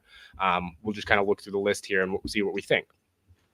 So, any of these names pop off the list to you guys? I have Antonio Gibson, Cam Akers, and Gus Edwards. Yeah, I was thinking Gus Edwards too. Just the way he runs the ball, kind of that power back. The power back we've been trying to. Well. Yeah, we've been trying to find a guy like that in free agency. I also like my boy Devin Singletary if he wants to come back. Would love that. We see Levi. I'm going to bring this up again as well. J.K. Dobbins. I'm going to pass on Dobbins just because of injury history. Skill-wise, would love it. Hurt. Would absolutely love it. But I also think he's going to want some money because before he got injured this year, he was demanding already a pretty good amount of money. So I would say no just based off of injury history, but skill-wise, I'd love him on the team. So I'm thinking either Gus Edwards, Devin Singletary, or honestly Devonta Foreman. But we're all so far it looks like an agreement on Gus Edwards. So we'll try Gus Edwards first. I see Clyde Edwards-Helaire down there in the comments as well. So what first name that popped off the list for us was Gus Edwards. Are we thinking a 1-year deal for Gus Edwards? Or no, two? I'm doing a 2. 2? 2 or 3, yeah. How old is he? Gus Edwards, I believe, is about 28-ish, if I'm not wrong. Yeah, I think he's actually about 26. I'll give him a 3-year deal. 3-year deal. The only thing with running backs is I'm a little hesitant to give that money. He's 28. Sorry, he's 28. He is 28. I thought for some reason I thought he might have been older. 3 is a lot for a guy who's not going to be our starter, I think. I would go like it because then you pair him with James Cook for his whole career. Actually, no, 2 years. Yeah, 2 years. My bad. To go 2 years. I'm saying $3 million is what Levi said. I'm kind of agreeing with that. I think $3 million for him is a solid number. Is that per year or is that total? Per year, I would go 3. Okay. Yeah, I would even go a little bit more, but do we want to try 3 to start? 3.25. 3.25. As we say, I like that number for him. So 3.25. And we won't know until we simulate the day. I did also see Bills Mafia 1 million for 3 or 1 year for $3 million for Foreman. I would like that. So I think if Gus Edwards declines this, we'll move on to somebody else. We'll try somebody else. We'll look at the list. But we'll see that. So guaranteed, I would say again, like around 40%, 30, like around that. Not going to guarantee a bunch. So we'll go 40. So we'll go Gus Edwards. What we'll actually do here now, since we have a receiver, a running back, what do you think is the next position we should take a look at in this day of free agency? Clearly, I think safety. Safety. So we'll take a look at safety. So we got, good amount of guys here. Antoine Winfield, which I believe, though, I'm going to discount him because I believe they did say the Bucs said that they will, if they don't re-sign him, they will franchise tag him. We couldn't afford him anyway. Yeah, and I don't think, again, he's going to want a lot more. There's Grant Delpit, Jeremy Chin, Darnell Savage was a big name. My guy. I agree with Savage here, and we did see it in the comments. Everybody in the comments, what are we thinking? Do we think Darnell Savage? I'm also a fan of Kyle Duggar as well, but I think he'll want a little bit more than maybe we'll be able to offer. He's also more of a box guy too. Yeah, he's kind of that the same as Jordan Poyer and a Taylor Rapp. I like Savage or Chin. I like Chin a lot as well. I saw Jeremy Stone or Geno Stone. Geno Stone is here as well. Geno Stone's another guy. We're seeing Duggar in the comments. He's not very good against the run though, Geno Stone. Very good against the pass, but he's not good against the run. Not much of a tackler, and we usually count on our safeties to be able to tackle. So this is a good one. So do we think we want to go Savage first, or we're seeing Duggar in the comments, but I'm also seeing Geno Stone. What are we thinking here, guys? I'm going Savage. That's my guy, obviously. What do you think, Scott? I'm okay with Savage. I like Chin a lot too. I think that system he's played in converts over pretty well. So either Savage or Chin. Okay, so we'll start with Savage. What are we thinking of offering Savage per year? I would say around. I did see a $6.8 million per year. Somebody say that. I wasn't 100% sure who they were talking about, but they said 6.8. I would offer around there, around that 7 million per range. I was thinking like 7 a year, 3 years, something like that. So he's how old is he? Around 7. He's 26. Yeah, he's I think this 26. was his fifth. This was his 5th year, I believe, out of I'd Maryland. go 4 years on him. Yeah, I'm gonna agree with 4 years there as well. Take him to Money 30. wise, what are we thinking? You Scott, 7. you were saying around 7. Yeah. What do you think, Izzy? Yeah, give him 7, offer him 50%. So you get 2 year out. Same thing. All This right, is how we so treat people. 50%. You get half guaranteed, and if you play well enough, you'll get it. All right, so we got safety, we got running back. We'll do 3 per day offers at the most, but again, we can only sign 5 guys, 5 at the most. The rest is going to be the draft. Burgers and fries. Scott, what do we think, and what position we want to look at next? There's receiver. There's Yeah, I want to look at receiver. okay, receiver. Okay, I'm just going to automatically say it. Pittman, one of like those types of guys. I'm guaranteeing you're thinking as well. That's not going to be an option. No, Who we like on this list though? There's a lot of guys here. I mean, there's Curtis Samuels who's been talked about. I personally like a Josh Reynolds as well, or even a KJ Osborne. I like Curtis Samuel a lot. The rate he gets open against man coverage is crazy. We don't really have a lot of guys like that. Darnell Mooney, I like too. I'm a big fan of Noah Brown as well. Yeah, Hollywood Brown is a speed guy. He might be kind of expensive, but he's kind of that speed option that we thought we were getting with Hardy that we didn't really get. So we go up. Seeing Noah Brown in the comments right now, but what do you? Okay, so we got from you, Scott. We got a little bit of kind of everyone, right? So who would you be your number one then? Number one, probably Curtis Samuel for me. Number one. Maybe he's your number one as well. Curtis Samuel's my number one. I also like Cedric Wilson. I think it was. That's all. So I think if we don't go Samuel, or if we don't get Samuel, we offer him right now. But if we don't get Samuel, I think we're seeing it in the comments. I also actually, Levi was going to bring this up. Kendrick Bourne, he said as well. I like Kendrick Bourne. The only thing that worries me is he's coming off a torn ACL. That's the only thing why I'm a little bit hesitant to do that. But I think if we don't get Curtis Samuel, I think we go after a Noah Brown. I'm a fan of Noah Brown, but we'll see about that. We'll see first, though, if we do get Curtis Samuel. What are we thinking for Curtis Samuel contract-wise? I'd say 7.5 per year, 3 years. Yeah, Scott, 2 or 3 around that money, and then 2 or 3 years. He's been around for a little bit. It's got to be getting kind of close to 30 by now, but yeah, 2 or 3. So I think we'll go 3 years. Money-wise, do we try to go up a little bit more than we're thinking, or do we go with 7.5? Just run it with 7.5. His market value looks to be around 11.5, so maybe you look at like 9.5, 10. Do we think? Are we comfortable with that? I'm good with. I think the most I would go is 10 for Curtis Samuel. Yeah, we can try 10. I would be very surprised if Bean signs him that high, but we can try it. So we'll go 10 for. We'll go 50. You want to go 50% guaranteed? 30. Guarantee that 30% guaranteed. All right, so we'll see if he accepts that. So those are our 3 for now. I saw KJ Osborne as well. I do like KJ Osborne. He's another guy that we look at. So we'll submit these ones first. We'll see who we get if we get any of them. If not, we'll go move on from them, right? That's one day. That's it. We're not going to try to go more for that. So we'll submit the offers here. It looks like all of them declined. Darnell Savage decides to go from Green Bay to Chicago on a $10 million per year per deal for 5 years. So Chicago's spending money. They can have. And Curtis Samuel goes to Green Bay for 11.4. Gus Edwards didn't sign anywhere. He just said no. So we'll move on there. We got to go 3 new guys. We'll pump through this one. Running back, our backup. Who was our backup running back that we had that we were looking at? Trying to think. Ty Johnson. Who was it? Ty Johnson. Ty Johnson? Is he? I don't see him on the list. Oh, Donta Foreman. That's who it was. Yeah. So $3 million 1 year for Donta Foreman. I'd give him 2. I'd give him 2 years. 2 years, $3 million. Yeah, you just guaranteed 50%, so he's only guaranteed 1 year. All right, so we'll go 50 for $3 million for 2 years. So we got Foreman, our backup receiver. Okay, so this one's a tough one. We had Noah Brown. I saw a couple comments there. I saw Kendrick Bourne. I saw KJ Osborne. I think out of those 3, who are we thinking? I like Reynolds and Moody too. Like Reynolds. I like Reynolds as well. Moody, I don't think fits the style we need necessarily. I do like him though. I like DJ Chark as well though. DJ Chark, I would say no, just age-wise. That's at least my only reasoning. But if we agree on remember, 2 out of 3 of us have to agree. Yeah, I don't love Chark anymore. Noah Brown? Yeah, I'm good with Noah Brown. Noah Brown I like because he can move kind of all over. He can do a little bit of everything. You know, and I think he stepped up pretty well. So we'll go Noah Brown.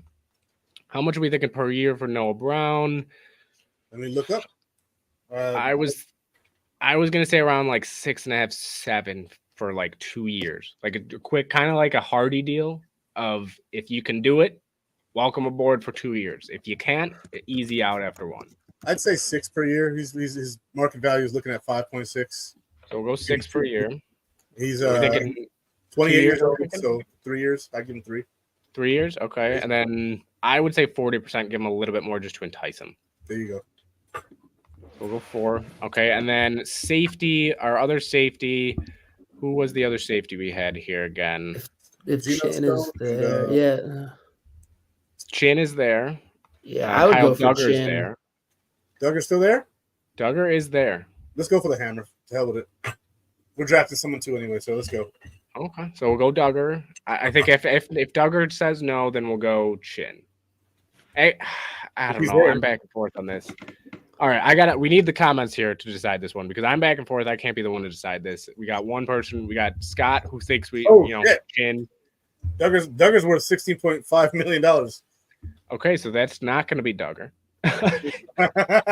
No. We'll go Chin. I was kind of leaning Chin, I think a little bit too. Chin, I would go again. I would go 7, 8. Yeah, try to give him like the same thing. You want to go what was it? 7.5? Did we go? I'd go 7 with him for he's only 24, 25 years old, 25 years old. He just turned 25 4 days ago, so I'd go 5-year deal. 5-year deal. So we'll go 5-year deal. I'm gonna bump it up to 7.5 just because I think let's give him a little bit more money, entice him a little bit more. Percentage guaranteed. So this 5-year deal at $7 million is $35 million. Yeah, I'd give him that. 7.5 it puts it up to 37.5. No, yeah, 37.5. So let's think. What do we think in guaranteed? Simple Do math. we want to go higher? Do we want to go like a 60% guaranteed for him and entice that for like, okay, you're here for at least 3 years? Yeah. That's fine. All right, so we got those 3. We'll see if these ones work here. Let's see. Submit. Let's go. Jeremy Chin says no, but we do get Noah Brown. We do get Donta Foreman. Okay. Now, I know we said that once we get one guy, we're moving on if they say no. Where'd Chin go? Chin did not go anywhere. He still is in the free agency. So we can – I know that I said that we won't, but I guess we can try again with him if we'd like. Yeah, but do we go – we also saw Geno Stone was another option as well. Let's give Geno a look. Let me see what his market value is. Because if it's lower – give Geno a look, or do we want to go Chin again? Let's give Geno a look.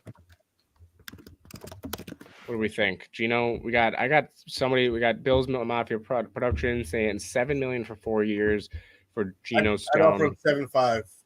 7.5. I would give that. Did we try 7? Did I just try 7.5 for Chin? I think I did. Yeah, I think so. Geno's not worth as much as Chin, and Geno's also only 24. He'll be 25 in 2 months. So 4-year deal then for him instead of 5. I'd still offer 5. He's young. Still 5. Yeah, I'd still offer 5. What do you think, Scott? 4 or 5? 5 is fine, and if we do like 60% guaranteed, make it like a 3-year thing. Yeah, so we'll go 60 for 5. All right. So we have 2 now. We have 2 other guys that we can sign though. Do we have a position we want to look at? The only position I would think to look at would be interior defensive line. Yeah, defensive tackle and the defensive. Yeah, D tackle, and then see who's around at D end. Like we found Floyd at the very end last year. Like, do we want to look edge first? And then also I do with those signings, by the way, minus the 15, we have about 15 million left. So if we get Chin, that's 7.5. So we have about 7.5 left. So we can't go too crazy. We got to remember that. But obviously, there's guys like Chase Young, Ngakwe. For edge rushers, I know he's a lot kind of like a Shaq Lawson that he's good against the run, but I would look at Clowney. I don't know how much he would want necessarily. I wouldn't hate Clowney at all. Like, he's great against the run, gets after the pass. I don't remember what the exact number was, but he hit his sack incentive this year, so he can still get after it a little bit. Clowney's a no. No, you think no for Clowney? I'm back and he's forth. known as a lazy player amongst his teammates. He only hit his sack incentive because it was an incentive. He's never been a big sack guy. Like, to me, but they don't. Most teams don't ask him to be a big sack guy. Like they did when he drafted to Houston. Like he was. But then he wasn't. Like he even at South Carolina, he wasn't a big sack. Like he was better against the run than he was against the pass. But so who are we thinking though for a defensive end? Again, we got to take into account money here. We got about 7.5, maybe a little bit more, since it's not all going to be going for the 1 year if we do get Chin. So I do like Uche. Uche, how much do you think Uche we would have to give? Probably 6 or 7. So if we do 6 or 7, I would say that would guarantee that we wouldn't go defensive line free agency. We would wait for draft then. Just because then we'd only have about 2-3 million to work with, and I think if we can always go there in the draft for depth for defensive tackle, he's worth 8.3 average salary. So maybe look at defensive tackle first. Maybe look at D tackle first. All right, so we'll go D tackle first here. This is another tough one here. Chris Jones, yeah, let's get Chris Jones. Chris Jones right up here. Pay him $40 million a year. Let's get him. There's another tough one though. Guys that will Fletcher Cox take a small deal if he wanted to come here, win another ring, but in this probably not. Who we thinking defensive line wise? Probably someone more in the Ashawn Robinson range. I'm seeing Rankins was brought up by Roy. I like Rankins. Rankins good.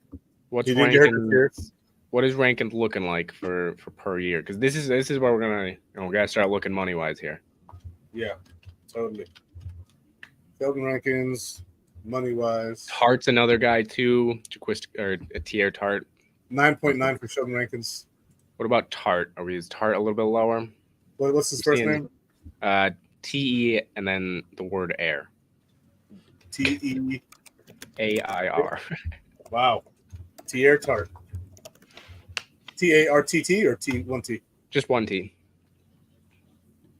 I see it like if Tart, because I think Tart's a little bit younger, right? I mean, they don't have he's only 26.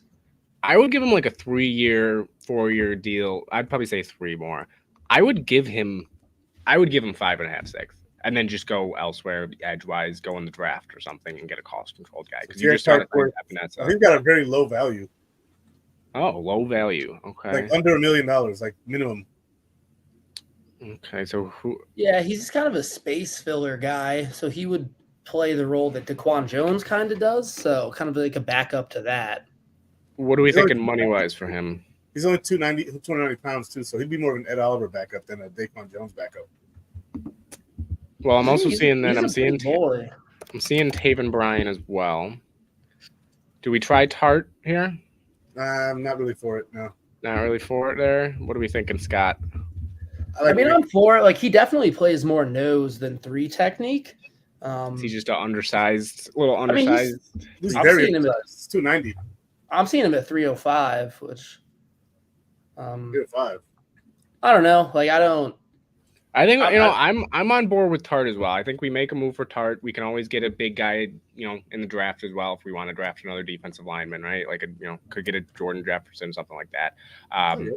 So I think we offer Tart. I think Tart we give like about a 2 or 3 year deal. That's kind of my thoughts. What are we thinking there for years wise? Do we give him a 2 year kind of like prove it deal? Yeah, 2 years. Give him 1.5 per year. 1.5. Yeah, I would maybe go up to $1 million value. Yeah, but okay. I would go up to 2, honestly. Too much. All right, we'll go 1.5. 1.5. 2 years, 50% guaranteed, just so like it's a 1 year. If he needs to get out, we can get out.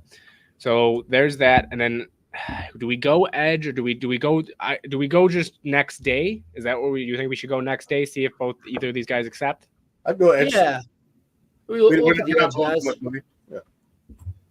Well, I feel like the main reason is because if we can't get Chin, I think we should see about then maybe spending even a little bit more, or not Chin. Geno Stone. then we would maybe have to spend a little bit more. So I think we go next day. Okay. Okay, so we'll go next day here. Geno Stones accepts. Tart says no. He did not sign, however. And if anybody's wondering about the other signings, there's the other ones as well. So we got our safety. 2 more signings we can make. Again, we can go. We got about $12 million to work with here. Could go. Yeah, I think we got to position. go interior D-line because we'd be going in the draft with only 2 interior D-line. I like Sheldon Rankins. Sheldon Rankins. We can go Rankins. Since we tried Tart, we'll go Rankins now. So Rankins, what are we thinking for Rankins? We might have to spend a little bit more here. We got about 12 million, remember, so it wasn't as bad of a hit as we maybe thought. His value's 10. 10. Do we want to try maybe a little bit lower? Again, it's day 4 in free agency here. Well, he's 29, so you could offer him like a 3-year deal for like, I don't know. I would go $28 million, $27 million. I would go 2 just to. But so you give him that only that 60%, so he's guaranteed 2 years. All right. You can knock him off. So we go 60%, 3 years, and how much were we saying? You were saying about 9 per year? Yeah, about 27 total. What are we thinking, Scott? Yeah, I'm more in the boat of going 2 years, to be honest. Yeah, he's older. And kind of guaranteeing him those 2 years. Yeah, I'm okay with that. It's the same thing. Give him 3 years just gives him the incentive of the look of a $27 million contract. That's true. I'm also seeing linebacker brought up here as well, and check cornerback. So we'll check those after. Again, I'm also seeing I would go Tart because they think Sweat and draft. So, but we'll go here first. We'll go defensive tackle. We'll go 3 years. When do I think Tavondre Sweat's going to go in the draft? Do I think he's going to be a second-round pick, or because some people are drafting him first? I think he'll end up going first in this mock. He could go second. Yeah. Are we thinking? I'm thinking like 8.75, just a little lower than 9. Okay. Per year. Sure. So we'll go that, and then last position. So I'm seeing corner. I'm seeing linebacker. Which position out of those 2 do you guys think we should take a look at? I'm kind of linebacker. Corners were good at corner. I'll show you the corners just to show you see Glenn. Not too many options. Obviously, there's a Dane Jackson there too, if we want to bring Dane Jackson back. But I think especially like a Snead or any like we're not gonna have the money for him. It doesn't make sense. Anybody above Chidobe Awuzie isn't happening. Chidobe Awuzie is not happening. Well, we'll look linebacker. Drew Tranquil is here. Who we had Drew Tranquil for depth. I would be a fan of Drew Tranquil. Bringing him in. I like Josie Jewell as well, but I think Josie Jewell might ask for more money than we're able to offer. But we offered about 8.75, which cap hit will be about 7-ish million in probably for if we do sign defensive tackle. So I would say what's Drew Tranquil's? Spell his first name. Drue. Drue. Okay, Drew Tranquil. Because I knew he spelled it different than normal, but. Scott, any of these linebackers stand out to you other than maybe Drew Tranquil? Yeah, I like Tranquil. Quan Alexander, maybe he'd be on the cheaper side, a little bit more of a vet. We're not really looking for this guy to play major snaps. Tranquil's worth 4.5. I'm actually comfortable with that money. Yeah, I am too. So I think we'll go Tranquil, and if not, then Quan, because I do like Quan as a veteran. Tyrell Dodson. Well, he's already signed here, so we can't really. Okay, never mind. Yeah. So he did sign. I wish they showed you who signed who. So we'll go Drew Tranquil. Are we thinking just 4.5 for like 2 years, 50%? So his age is 29. So yeah, 2 years. So we'll go 4.5. Oh, I can't type right now. 4.5, 2 years, 50%. So okay, so we'll see. Are these going to be our last 2 signings? We shall see. Let's advance the day. They both accept. That is our free agency. So I know that took a while, guys. And promise me, I know you guys are sticking with us here. I'm seeing everybody stay in here, which is awesome. Appreciate all you guys in the comments giving us thoughts. Even just if you're just watching, not giving comments, we still appreciate you. But there's our free agency. So I'm going to end this then. Obviously, there's still other guys that still need to be signed. Josh Jacobs. How much cap space we still have? So right now we have about. Okay, that can't be right. Oh no, about 17 million. So right around, we had about 2 million because we get rid of the 15 that we wanted to stick with. We wanted to stay in between that 15 to 20 range. So we pretty much, nailed it. Maybe the Bills would sign, some depth guys like a backup quarterback, whoever. If we want to look backup quarterback wise, do we want to offer Tyrod Taylor a $2 million deal just to see if say yes? Just No. No. I can wear my jersey again. I'd Or go do we bring his Mariota. buddy? Do we bring in Josh Allen's buddy, Sam Darnold?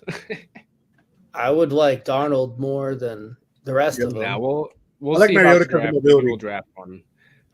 But like I said, we stick with 5. So our 5 free agents that we did draft, I'm going to skip the rest of free agency here. No We're Blaine gonna Gabbert. see Come on, bro. Well, hey, He's we got got to a stick with ring. our 5. So He's we got got a about ring. that much naming.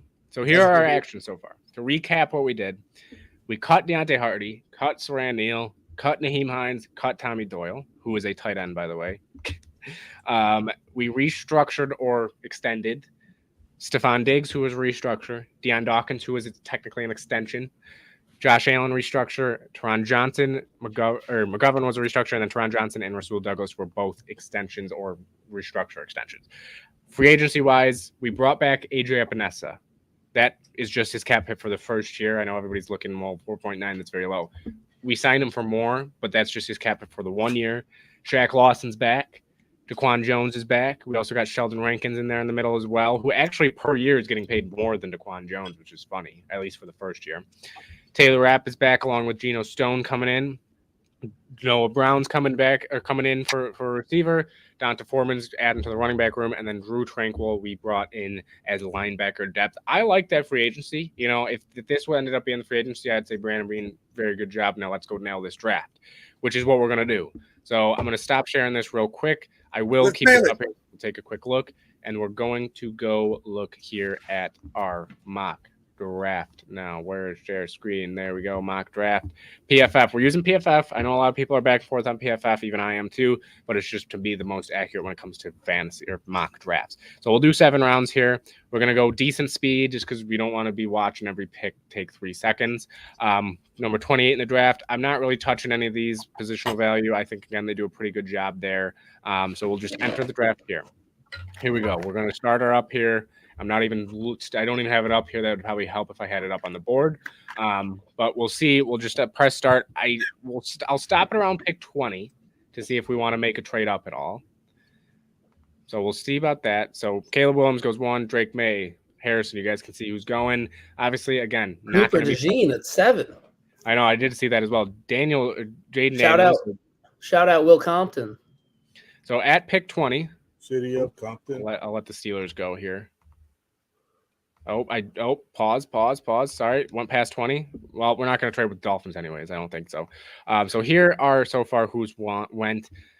Not receiver wise, Adunes is so far the latest one to go. So you have Adunes and you have. If I can do this, you have Marvin Harrison went and Neighbor. So you have 3 receivers who went. Do we want to make a move up, or do we just say, there's a good amount of receivers here? Let's just stay at 28. 10 receivers here. Yeah, I'm kind of in agreement there. I think we see what happens the next couple picks. Yeah. Okay, so we'll let the next go the 3 next go few. and then again. So Brian Thomas just went to the Cowboys. Do we move up 2 picks at all? Do we jump the Cardinals? Do you think? Do we stay here? I stay. I'm down to stay too. Yeah, I would just hate to see the Cardinals take Troy Franklin. So do you? Oh, here we go. Okay, comments. Trade up. Do we trade up? Do we stay down? Do we go get our guy? We'll give him available?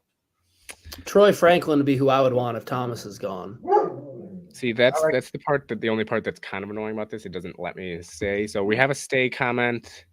I like AD Mitchell personally. I think we'll stay. And we'll risk it. I know, Scott. I'm sorry, I'm going to veto you here. Oh, we do have. Yeah, I'm staying. Would not trade up. So it looks like comments are saying stay. I'm not even take the risk here. McConkey went, and it does not look like Troy Franklin is on the board.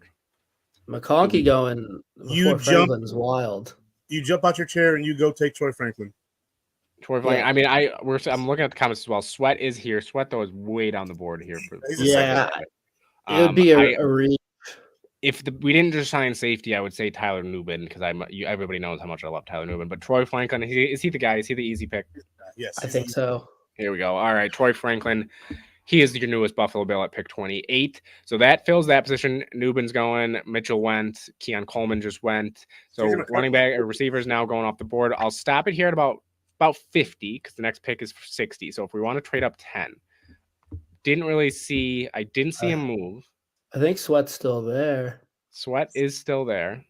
Do we make a move up for Sweat, or do we say we just signed? I think Sheldon we're going to fall to us. We filled up the holes that we really need to fill up. I don't think we're in any rush to force something. Scott, what are you thinking? Yeah, I'm okay just letting it ride. Yeah, I'm also fine with that. So we'll see if Sweat goes. He has not gone yet. Polk goes. There's Wilson go. Is he going to go? And he does not go. So we have him here on the board. Now, here's the thing. I'm not 100% like – I don't think he'll be here in general. I don't even – where even is he? Did we miss him? You sure he didn't go? Did he go? Did I miss him? Did he go like really early and we missed it? Let's see. There's Worthy. There's Sanders. Where's Texas? There's Mitchell. I'm not – there's Murphy. Go back to our pick. Go back to our pick and then see. Just go to DTs. Yeah. All right. Let's see here. Is he there? Where do they have him ranked? Oh, wow. 90? Yep. Let that shit ride, bro. Don't. We're going Sweat. No.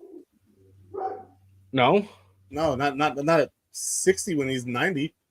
Yeah. That ranking's weird to me though. He might jump up from 60. I think he'll be early second, late. Yeah, I've seen him mocked. Yeah. We gotta wait for the combine too, because remember, people get mocked. So the combine's going to adjust that too. I don't even know if he's looking at the comments here. I like Caleb Bullock safety out of USC though. We do need to get younger at safety. However, think about it. We did sign Geno Stone here. We did. Yeah, we're going to need another safety next year.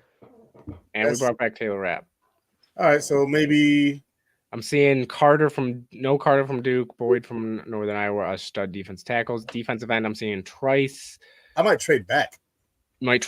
That is, I mean, Trice is here. I do think Trice. Edge could be a guy that Edge could be a need in the first 2 rounds. I know people would lose a lot of people would lose their mind. I saw Johnny Wilson's name as well, although I do think Johnny Wilson, there is a chance he could move to tight end in the league just because he is huge. And, he's like 6'7", isn't he? 6'7", and he runs. Yeah. I believe from what I've heard, they're thinking he could run in the 4.4 somewhere, which would be unbelievable. I see the comment running back Notre Dame. He's like a 4th round pick. I will say the highest I would go would be I would pick 99. I would pick running back if we did. Yeah, Estime, I like him.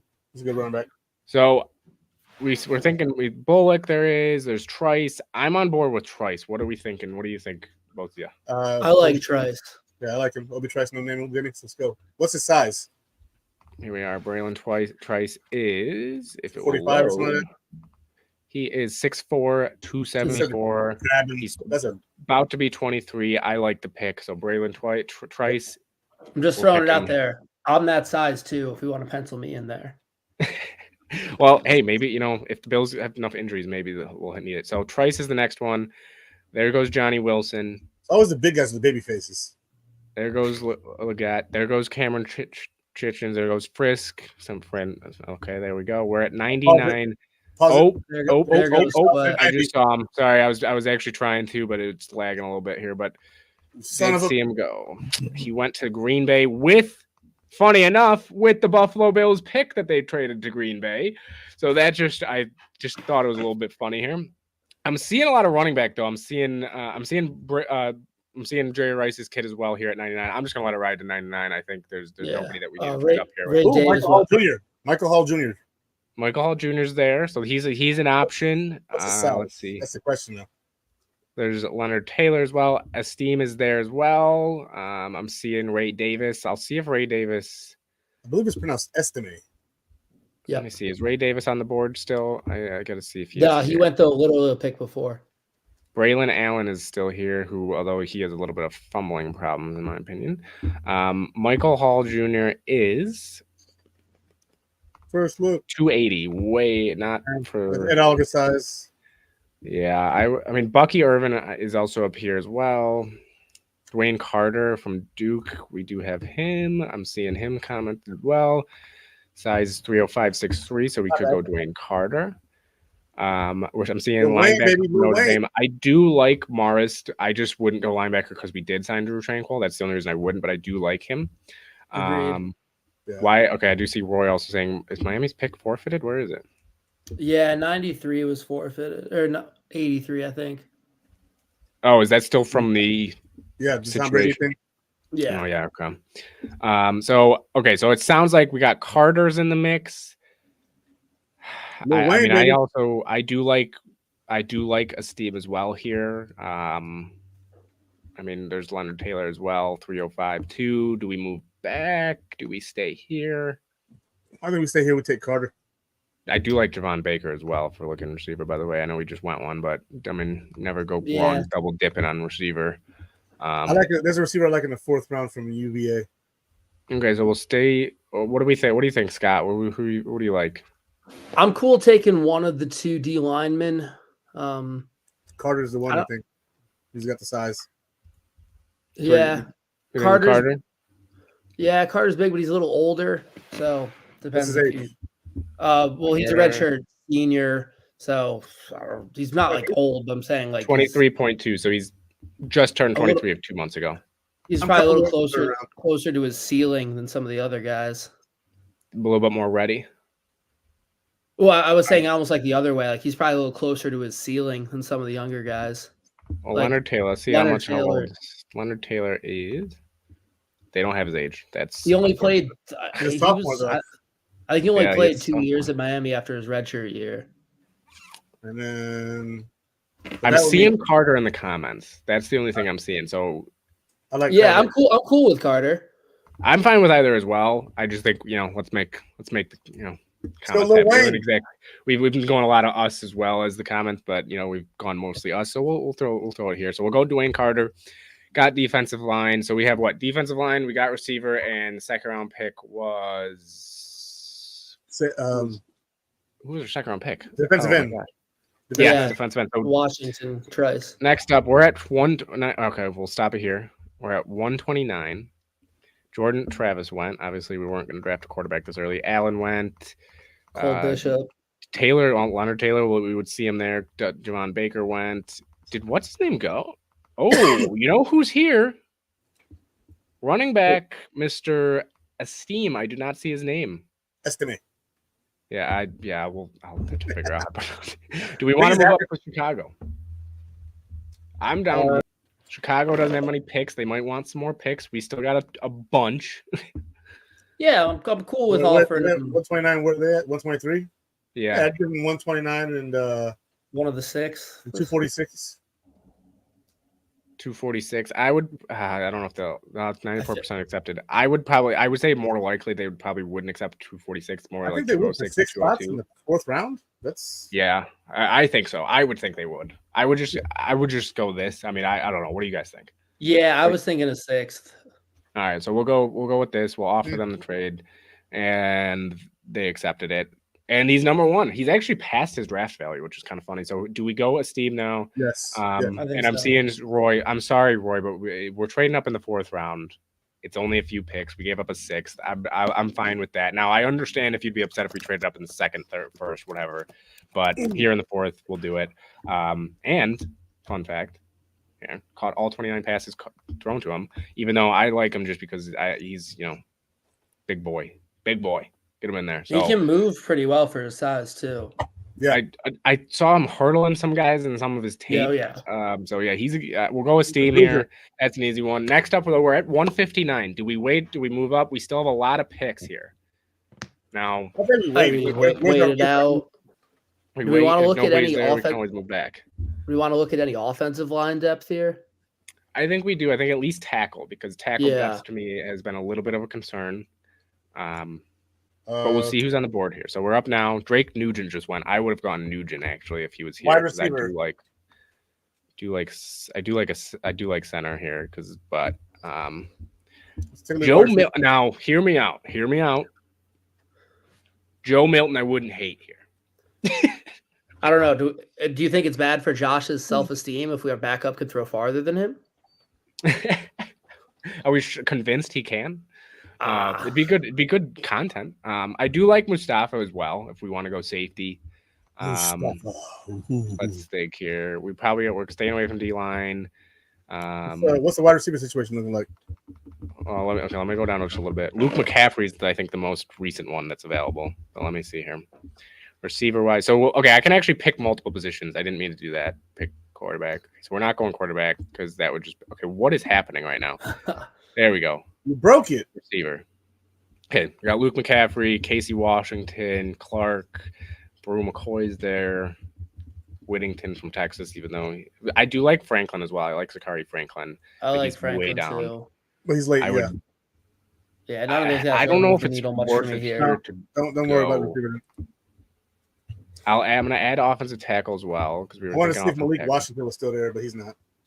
Let's see. Where did Malik Washington go? That's the important part. Let's see. Hopefully not the Chiefs. I mean, he went pretty. Looks like he went pretty early here. Because he's like what you get. He went to the Bears with our pick that we traded back to. So he went 129. That's the second time it's happened to me now. Check safety. They want us to check safety as well. So I'll put safety up here as well. Oh, no. What is happening right now with this whole thing? All right, sorry, it's glitching out here just a little bit. There we go. Let me add safety in here. If it will add safety. I think you get a maximum 3. I like Mustafa, I will say. I like Mustafa too. Mustafa. Simpson, I haven't gotten the chance to watch too much of. Could go tackle. What are we thinking? Mustafa. Take Mustafa. Going Mustafa? Yeah, I think safety's good here. So we'll go safety. All right, so we still got 4 more picks. We could again move up. We're up again in another pick, by the way. We are up again.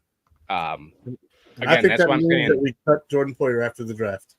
I don't hate Joe Milton here. I think we could also move up again if we need to. We don't need all these picks, in my opinion. No, Joe Milton's going to be gone if we don't pick him here. He's gone. That's what I'm saying. Is Sam Hartman still around? That's a guy I wouldn't be mad if they drafted the late.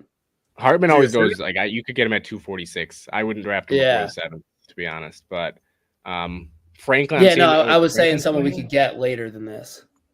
Let me see if Franklin's still here.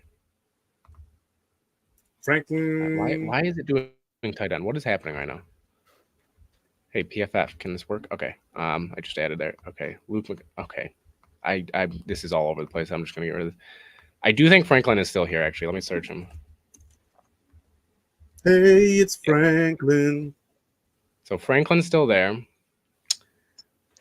Who we think? Rosen. Let me see. Rosen. Rosengarter's there as well. Oh, and John, by the way, pick 28 was Franklin. Troy Franklin.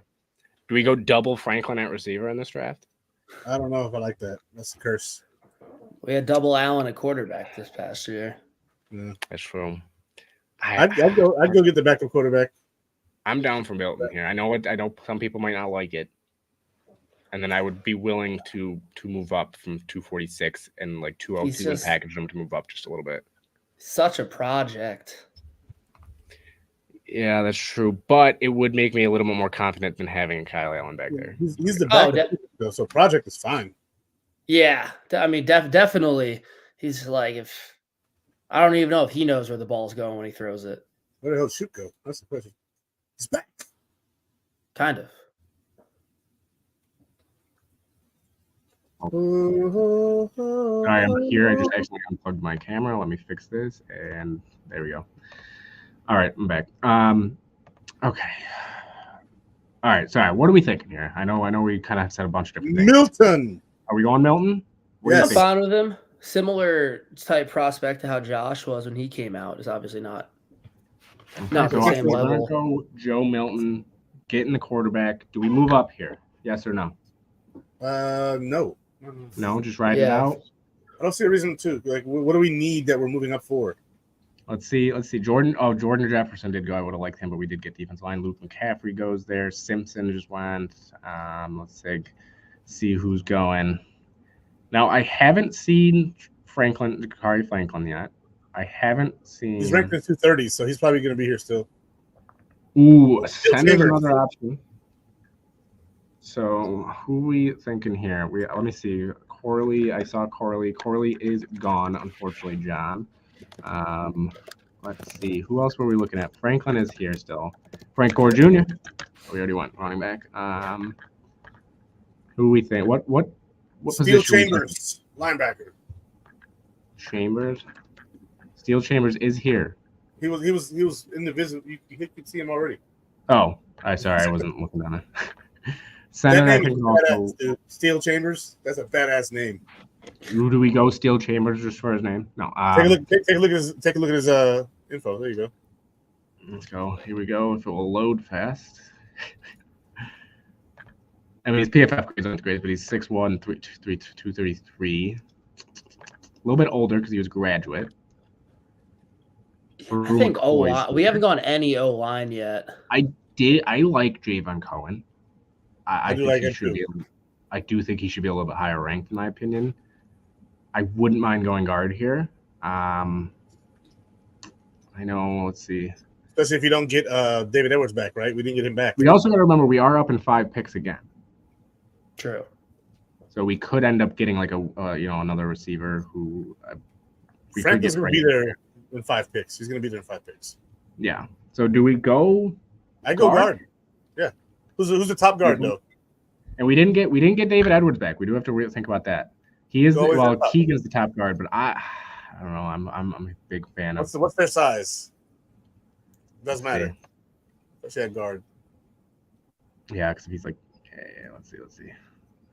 Oh, geez, PFF's really taking our time loading this. 6'6" for a guard is big boy. It's a massive bull. That's even. I think Keegan might even. Some teams might try to bounce him out to tackle potentially at 6'6". Wouldn't be bad but we also did let what's his name walk, David Edwards. So we do need interior depth as well. Yeah. Cohen, I think Cohen's like 6'4", 6'3", 6'4". Yeah, 6'4". I like Cohen personally. I like Cohen too. I'm cool with that. Let's go Cohen then. Okay, so we'll go Cohen here. He's our next one. Now, next, I saw tackles up there. Zach Zinter, I did see as well that he was. Let's see if he's available. There goes Brew McCoy. Keegan just went or picked 2 picks before us. There is the center still there. I like the center, but I also like. Zinter is gone. Steel Chambers is still there. Could go Steel Chambers. It's a badass name. It'd be another linebacker too, especially we got. So on the roster at this point, we have Milano, we have Bernard, we have Gordon Williams, Bale Inspector, and Drew Tranquil. Only 5 guys bringing the fries. Did we say Dorian Williams? Yeah. Yeah. Well, we only really run 2. Fine with 5. So 5's okay. Isn't 5 what we ran with this past year? No, we had 6 special teamer. Tyler Medikevich. Well, after Milano got hurt, I think we just had 5. Yeah. So this past year we had Milano. We had. Well, we signed. Bernard, we had 5, but then Milano went down, and we signed. And Klein. AJ, yeah. Because Klein wasn't there the whole time. Yeah, he was in and out. But it was Dorian, Milano, Bernard, Dotson, Medikevich, Inspector. So that's 5. Yeah. That's 6 already.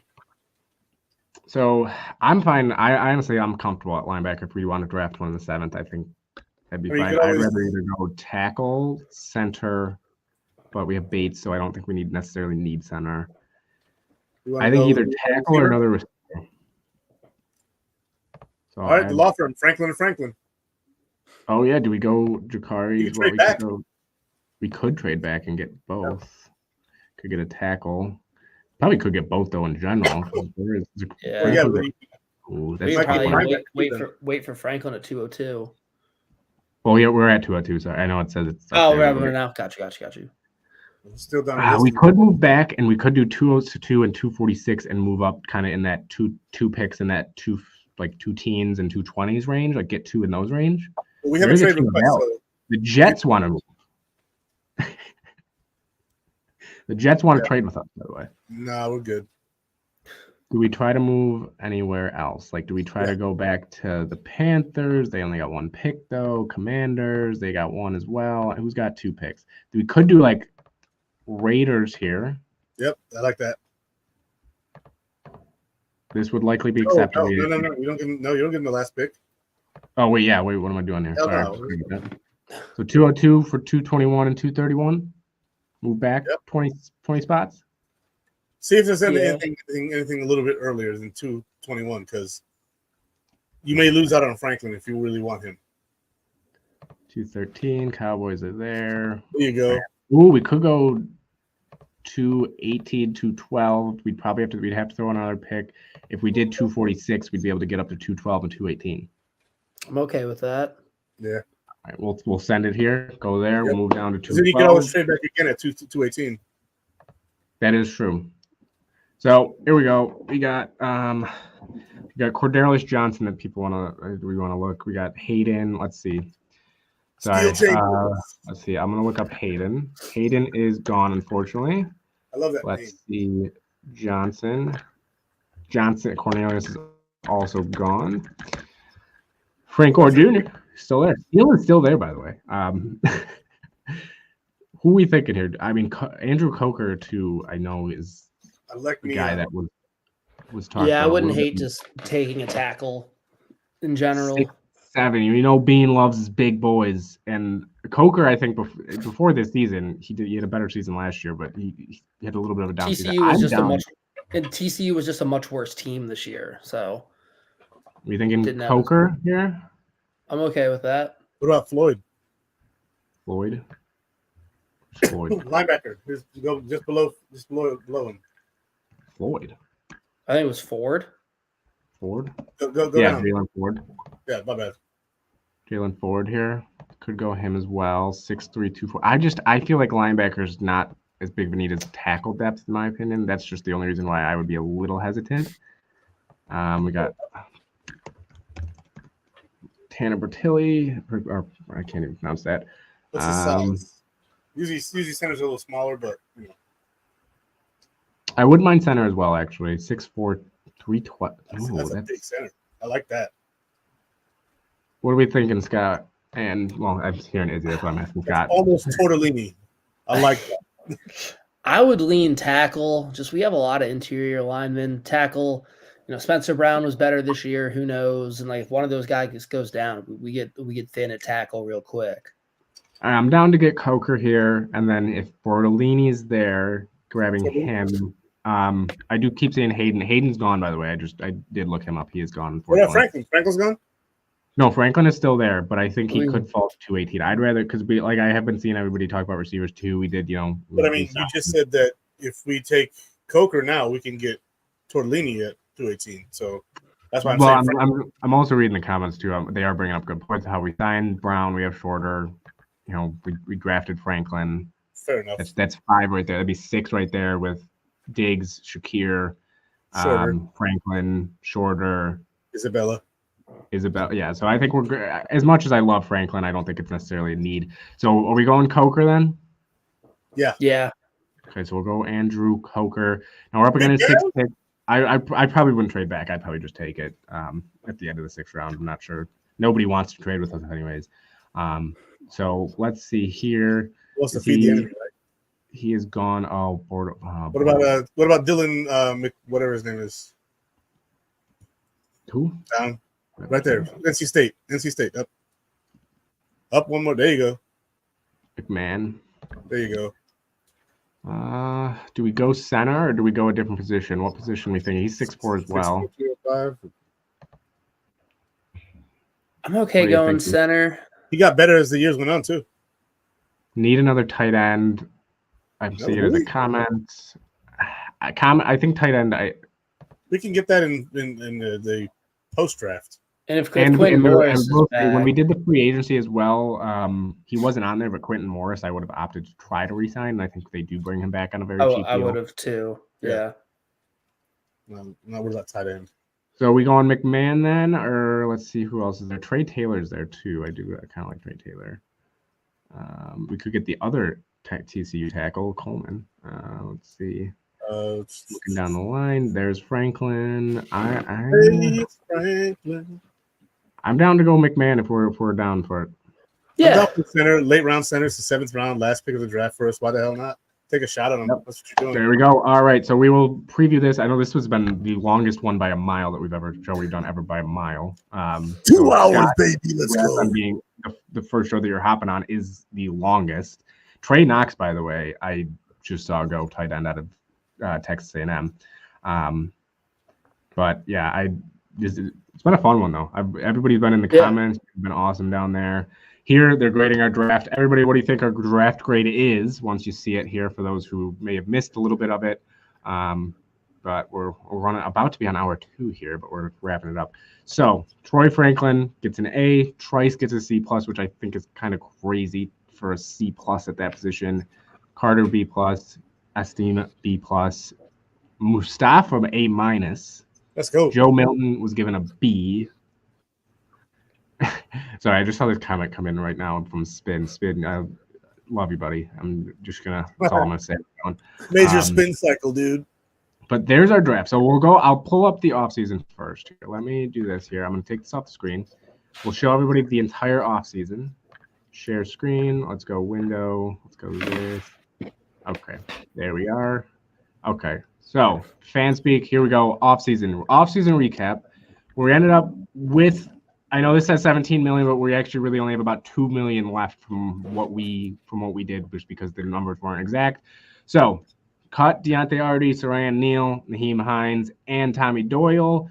We restructured, and restructure isn't just restructure, also it's extend, because there was no extend button, so we're just using restructure as extend. So Stephon Diggs, Josh Allen restructured, as well as Connor McGovern we restructured, and then Rasul Douglas, Teron Johnson. Both extended, and Deion Dawkins he was a restructure. Sorry, he was a restructure. Was he an extension? He was an extension. Yeah, it's extension. Yeah, but it's a restructure on that app or whatever. Yeah. So then we have Epinesa, Shaq Lawson on the edge coming back. We got Daquan Jones and Sheldon Rankins coming in the defensive line. We got safety Taylor Apps coming back with Geno Stone coming in. Donta Foreman there, and then Noah Brown, and then I saw this comment from Spin. Spin, I'm loving you tonight, buddy, but we're seeing drafting Troy Franklin makes Brown a bad signing. Now, I disagree. We did make it kind of an easy out. I will say that we did make it kind of an easy out, as well as. I think he might be watching us from the bar or something. Well, here's the other thing too, that we got to account for is injuries happen. If somebody goes down, it's always good to have a guy like Noah Brown. Because look at the Texans last year. Noah Brown stepped up when Tank Dell went down. Wide receiver 4. He's not wide receiver 2. Yeah. Yeah, he's wide receiver 4. So he's right there. Second wide receiver, I'll show you in a second, Desmond. We'll get over that because we drafted our number 2 receiver. So Noah Brown's coming in. Donta Foreman's coming in, who might be now running back number 3 or 4, depending on Ty Johnson's situation, who wasn't in this. And we drafted Steve. That's the name. Yeah, we have drafted Steve as well. So then Drew Tranquil comes in as well. So this is the free agency aspect of it, as you will. So that's our free agent signings. And then here is the draft. We got Esteem there. Nope, not round 1. What am I talking about? We got Troy Franklin, who we stayed at 28. We took a risk. I know Scott was talking about it. Did we move up 2 spots? He was there at 26 as well. We ended up staying. He ended up falling, which was a good sign. If you want to know what the first round looked like, by the way, let me go over here. This is the first round, by the way, for anybody wondering. Oh, if this will stay on the first round. So there's the first round. We did talk about Tyler Nubin a little bit. We did talk about Sweat taking him here. He ended up going just before our pick around 3, correct? But we ended up going a different direction around 2. So there's round 1. But and Spin, by the way, these numbers, I see your comment here. These numbers are not their actual numbers. Like Epinesa, I believe we did give 6.5, I believe, per year. But this is his cap hit for just next year. So it goes up per year. So that is why it does look lower. So because even Noah Brown, I believe, was about 5 million. Daquan was over, I believe, at 7.5, 7 million. So these numbers are a little bit inflated depending on how many years we signed them for, everything like that. Is that a spreadsheet? Spreadsheet? The format that they put that in, is that like a spreadsheet type format? This one? Yeah. Or is that like a final thing that they This is just the final sheet that they have. Got it. But all right, so there's the free agency and then draft. We ended up going receiver first round. Second round, we went edge. I know a lot of people might not like that. And for Geno Stone is a free safety, yes. I thought that was a good pick. I liked getting an edge there. I don't think there was really anybody else we thought of besides Sweat, but because we brought in Sheldon Rankins, we thought we'll go a different direction, get the edge, get a guy that, you know, we can have in that rotation. So we would have got Sweat at like 90 or 89, but it froze up on you when you were trying to pause the draft. Did that a couple times. As if anybody wants a good laugh, to go watch me, you can go back and watch me try to touch this sometimes and get this working. It did not work. And then we got Carter next. We did want to go defensive line, so we wanted to get rid of the defensive line worries. We got depth there. We got guys there. And then we traded actually up just a little bit for a running back. We got a steam. We got a power back. We just got a guy that is, you know, ground and pound, right? Get him the ball. He can catch out of the backfield a little bit, but that would mostly be James Cook's role.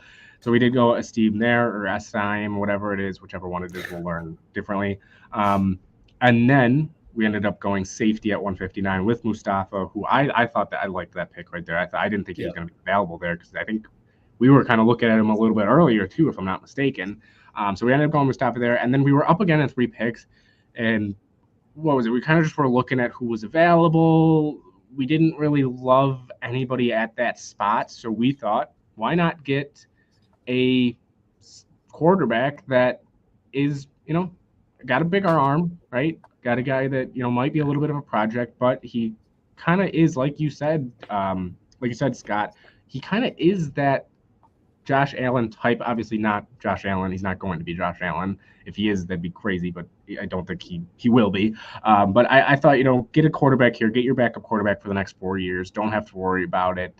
And he's a guy that he's exciting. He's an exciting guy to watch. Even if Josh Allen does go down, I'd be down to watch Joe Milton. I think he'd be an exciting guy. So that's our reasoning for quarterback. I do understand, though, why people would be upset. But again, we had 10 picks in this draft. I don't think you really can waste a pick necessarily on when you have 10 of them. So we did trade up as well. But next we went Javion Cohen, who, again, I love that pick for Javion Cohen. I think I think he should be higher. And I think he will go higher. But you get your guard depth. We let David Edwards walk, so we ended up going Cohen. And then we ended up going Andrew Coker, who, again, we were also talking about how if it was last year, he also might go higher if he was in the draft last year. This year, he had a bit of a down year, ends up going a little bit later. We did end up moving down, though. We ended up making that trade with the Rams, moving down to kind of move up at the same time. So we moved down to move up also. And then we ended up going center with our last pick. So I thought this was a solid draft. Obviously, I don't think it's perfect by any means, but I would be very happy with this offseason. And yeah, that Roy kind of brought up the comment. This is kind of exactly why we want quarterback. Exactly why. Instead of just, you save money, it's long term, don't have to worry about it then. So that is our draft, and that is our offseason. We will be posting these on Built in Buffalo's page as well. So be sure, if you want to go look at them, we will post them. I have some words if it's okay. Oh, yeah, go ahead. Can you pull the draft back up?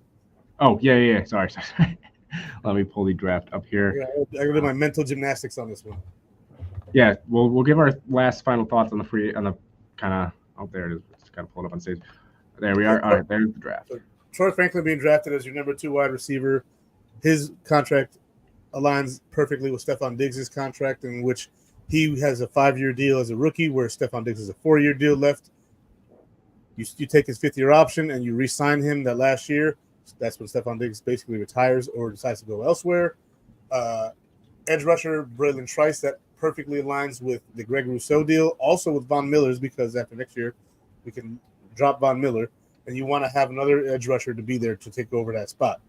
Then Dwayne Carter. We have 1 defensive tackle signed currently, and then we signed 1 within this, right? Which means that even after we draft Dwayne Carter at round 3, we signed 2? Yeah, we've signed Daquan Jones. Yeah, we got Daquan Jones back. Sheldon Rankins. We have Ed Oliver. So you need to bring another guy in to bring 4, and we usually carry 5 on this team. We usually go 5 DTs. So another defensive tackle was necessary. Running back, we brought in Deontay Foreman on a 1-year deal, but bringing Audric Estime on a 4-year rookie contract perfectly lands with James Cook, because what do the Bills do? They usually draft a running back and they let them go when their contract's done. They don't re-sign running back. So that gives you a running back with 2 years of experience in your offense to run for 2 more years after your current running back leaves the team. Your offensive scheme would run, or your offensive run scheme would change a bit to go from a more zone run / gap scheme to a power scheme. You did eventually essentially change the way you run the ball, but we have an offensive line coach who's good at that, and there's no telling if he's going to be here in 2 years anyway. He could get an offensive coordinator position somewhere else. Then you go to the safety spot, Malik Mustafa. Well, we said we wanted to get younger there. We still have Jordan Poyer on this roster, who we kept in free agency, right? We didn't cut him. We ended up keeping him because freaking why? So you didn't have Rapp, and we also brought in Geno Stone. We didn't necessarily bring in Cam Lewis back, but we'd like to. But he'd be the 5th safety and the 6th corner. Again, you bring another young safety like Malik Mustafa with a lot of potential to fill in that role as your 4th safety. In my opinion, then you cut DeMar Hamlin as well. Sorry, DeMar. Great story, but you got to go. Yeah, Scott, do you got any thoughts on the draft? Just what you liked, what you disliked, maybe what you would have done differently than we had the opportunity to here? If the draft played out like this, I'd be pretty happy with it. I really like Troy Franklin as the number 2 receiver, and then, like Izzy was saying, kind of maybe become that number 1 even before Diggs is gone. Could even take over kind of that number 1 receiver role. Yeah, he's fast. He can catch. He's big. Kind of, yeah. It kind of reminds me like Gabe Davis, but just kind of a little bit better at everything, which I think is what we need. And then an edge guy like Bean shows he likes to draft edge guys every year. And in the AFC, we have to get after quarterbacks.